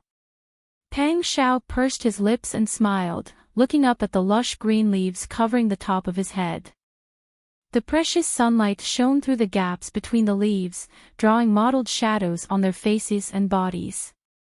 After a long time, just when Qin Yining thought that Pang Xiao would not answer Mu Jinghu, he heard Pang Xiao say, "Okay." Ending this chaotic world and ending a period of rule were two completely different things. Pang Xiao might have to pay more to make this promise, perhaps not only his life, but even a lifetime of time. The group walked up for about the time it took to burn 2 sticks of incense. At this time, their group was already very long, and the people were scattered because of their physical strength. Fortunately, there was only one way up the mountain. They walked in front and didn't have to worry that the people behind them couldn't find the way to Wanfo Temple. However, Qin Yining's long hair was already wet with sweat. Looking up, it was difficult to see how far they were from the top of the mountain with the trees blocking them. It was as if this rugged mountain road would never end. Come. Qin Yining looked down and saw Pang Xiao squatting in front of him with his back facing him.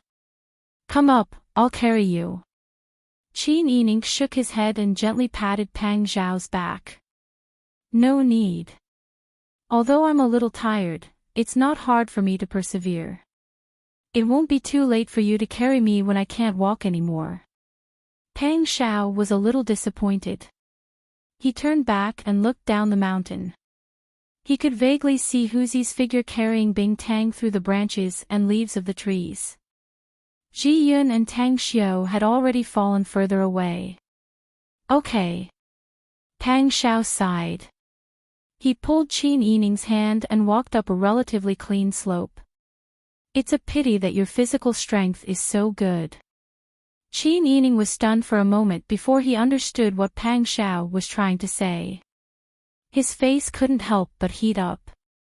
He secretly pinched Pang Xiao's arm, causing Pang Xiao to laugh heartily. The mountain was silent. Their group had spread out again, so Pang Xiao's laughter could be heard far away. Are you Prince Zhongshuan? Suddenly, a woman's voice could be heard from afar. Qin Yining and Pang Xiao stopped in their tracks when they heard the voice. The voice was very familiar, but Qin Yining couldn't remember where he had heard it before. Pang Xiao leaned closer to Qin Yining and whispered in his ear, "It sounds like the Empress to me." The Empress? Qin Yining stared in astonishment. Pang Xiao turned around and gestured to Mu Jinghu. Mu Jinghu was shocked and immediately nodded. He quietly left the path up the mountain through a bush that wasn't easily detected. Jing Zhe and the others quickly walked behind Qin Yining, their eyes wary. Pang Xiao saw that Mu Jinghu had hidden in the shadows as they had agreed. Only then did he raise his voice and ask in confusion, "May I ask who is here?" "It really is Prince Zhongshuan. This servant is one of the Empress's people. The Empress's imperial carriage is here." Qin Yining paled when he heard this. Why was the Empress here? Pang Xiao held Qin Yining's hand and led Jingzhi and the others towards the source of the voice. After walking for a while, a gentle slope of about 2 zhang appeared in front of them. On the platform, the Empress was resting in the shade of a tree by the side of the road with Sun Momo and a bodyguard. Pang Xiao hurriedly held Qin Yining's hand and quickly walked forward to bow. This servant Pang Xiao greets the Empress. No need for formalities. The Empress wiped the sweat from her forehead and asked curiously, "Why are you here?"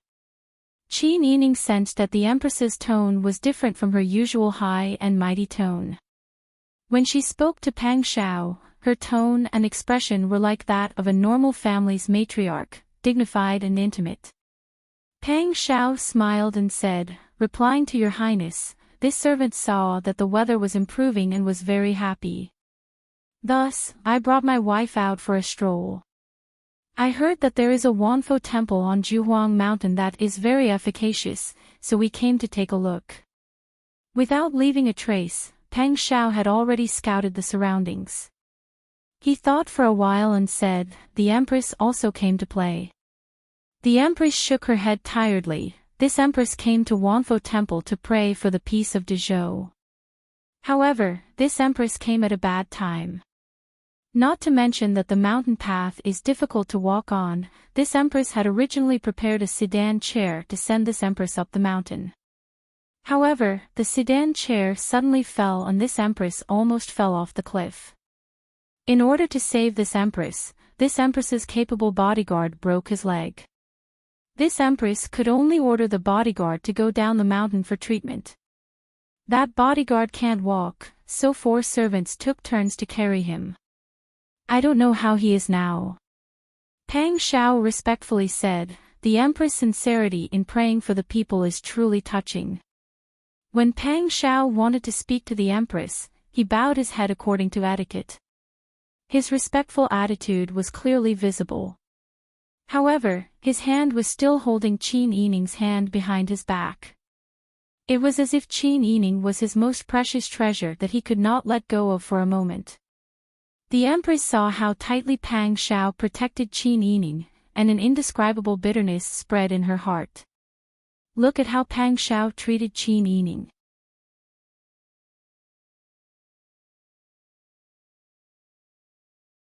Chapter 992. Ben Gong is just doing what should be done. What is there to be touched about? The Empress rubbed her sore waist. If it wasn't for the fact that there were so many people here, she would even want to pinch her feet that didn't feel like hers. It's just that the road to Wanfo Temple is too difficult. It's a good thing that Zhong Yibo told Ben Gong in advance, but Ben Gong refused to listen to his advice. Not only did the guard break his leg, but now he's stopped here. He can't go up or down. The Empress' tone was helpless and regretful. Sun Mama couldn't help but hold the Empress' arm and say, "Nyang Nyang, don't be like this. You've already done your best to pray for blessings. The strange thing is that Wanfo Temple is built in such a dangerous place. Nyang Nyang is precious, how can you go to such a dangerous place? Since you've done your best, don't force it. Otherwise, if something happens to Nyang Nyang, how can this servant's heart be at ease?"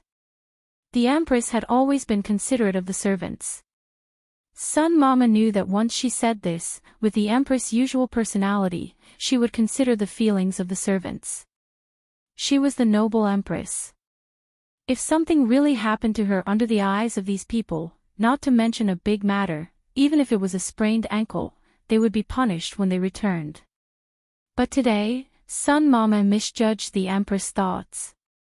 Ben Gong has already come here. I've already walked such a long road. As long as I walk the rest of the road, I can reach Wanfo Temple. Ben Gong can't give up here. The Empress raised her head and looked at the road at the end of the slope that couldn't be considered a road at all. The following mountain road was almost all steep stone walls. Some places had protruding stones to stand on, and some places had wooden boards made of some unknown method. But perhaps it was because of the passage of time, the wooden boards had signs of decay. It seemed that if one stepped on them, they would break with a crack and people would fall.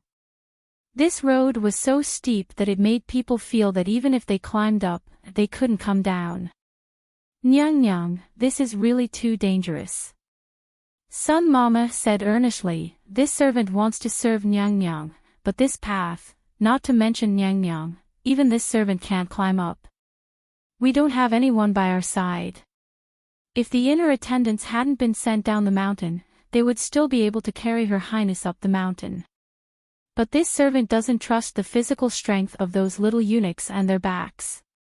If they were to bump into anything, wouldn't it be a joke? The Empress lowered her eyes as she listened to Sun Mama's words. Although she knew that what she said was quite reasonable, she was still extremely unconvinced. She was already here, but she had to give up halfway. On the other hand, Qin Yining's hand was held by Pang Xiao. Pang Xiao seemed to intend to lead Qin Yining all the way to the top. If Qin Yining could walk up the stairs, why couldn't she? That won't do. My prayers for the rain to stop have already shown some results. Now, the flood in the south is still serious. Not all cities and towns are as lucky as Huichuan County. Since I know that praying for blessings is effective, how can I retreat when passing by Wanfo Temple because the road is difficult? But Her Highness, we don't have anyone suitable to carry you up. How about we go down the mountain now and rest for a while? After this servant has made arrangements for the people, I'll send you up the mountain in a few days. What do you think? The Empress knew that Sun Mama's words were the safest way. But at this moment, looking at Qin Yining being held by Pang Xiao, and then looking at Qin Yining's clean clothes and her own sorry state, the Empress's bitterness and unwillingness became more and more difficult to suppress. She was the Empress, but in front of a courtier's wife, she couldn't even flatter her. The Qin clan could climb such a steep mountain because her man cared about her and had always been by her side to protect her. But even if she was the noblest woman in the world, she could only envy others in this matter. How could she be willing? Looking up at the steep mountain road that could be called a cliff, the Empress shook her head and said, I must climb the mountain today. She looked back at Pang Xiao. I believe that with Wang Ye's escort, I should be fine. Her Highness. You. Don't say anything else. The Empress' voice was firm as she interrupted Sun Mama's persuasion. Then she smiled and said, with Prince Zhongshuan here, what are you afraid of? Sun Mama looked at the mountain road and then at Wang Yi and Wang Fei who were holding hands and standing silently at the side. She couldn't help but feel helpless. Prince Zhongshuan was bringing Wang Fei up the mountain. It was normal for them to pull and even hug. They were husband and wife. But if the Empress was taken care of by Prince Zhongshuan, what would happen? This road was very steep. With the Empress's usually pampered body, she would probably retreat in exhaustion and fright before long. Did the Empress plan to have Pang Xiao treat her the way she had planned to help Qin Yining? The Empress seemed to be able to see what Sun Mama was thinking and couldn't help but laugh softly. No matter, you don't have to worry. To say something unpleasant, in Ben Gong's eyes, Prince Zhongshuan is like a younger brother. How old was he when he became sworn brothers with Your Majesty? Ben Gong's relationship with him, even if we don't go too far, we are at least uncle and sister-in-law. It's just climbing a mountain, why can't we go up? Sun Mama saw that the Empress was determined and her lips moved helplessly. She didn't know what she could say to make the Empress give up on today's trip. At this time, the Empress had walked in front of Pang Xiao. She looked at Pang Xiao who was holding Qin Yining's finger as though there was no one else there. That sourness and jealousy seemed to fill her mouth again. The Empress' smile was normal. Can Prince Zhongshuan help Ben Gong? Pang Xiao carefully observed the Empress' expression. Seeing that the Empress' expression was not fake, he temporarily put down the noisy scenes of the past few days. Pang Xiao did not immediately agree. He also did not ask for how many servant girls he must have, or what he must eat and use each day. Because the mountain path was steep, normal palace servants and servant girls could not send the empress to the top of the mountain. If they were not careful, they could harm innocent lives. The empress saw Pang Zhao's hesitation and her feelings were complicated. Pang Zhao could take Qin Yining with him. He was willing to carry or hold him. But she was not the same. She was the empress, but in Pang Zhao's eyes, Qin Yining was the most important. The empress couldn't help but bite her lower lip at this strong contrast. Seeing the empress' expression, Pang Zhao lowered his eyes to think. A moment later, he said helplessly, "Nyang Nyang, Wei Qin still has guards.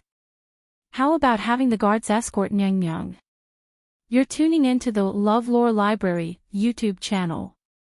We're so grateful for your support and don't forget to subscribe to join us on this incredible journey through captivating stories. Your generosity through donations truly makes a world of difference, as it's the primary source of revenue that allows me to expand and enhance this channel for you. Thank you from the bottom of my heart for being a part of this adventure.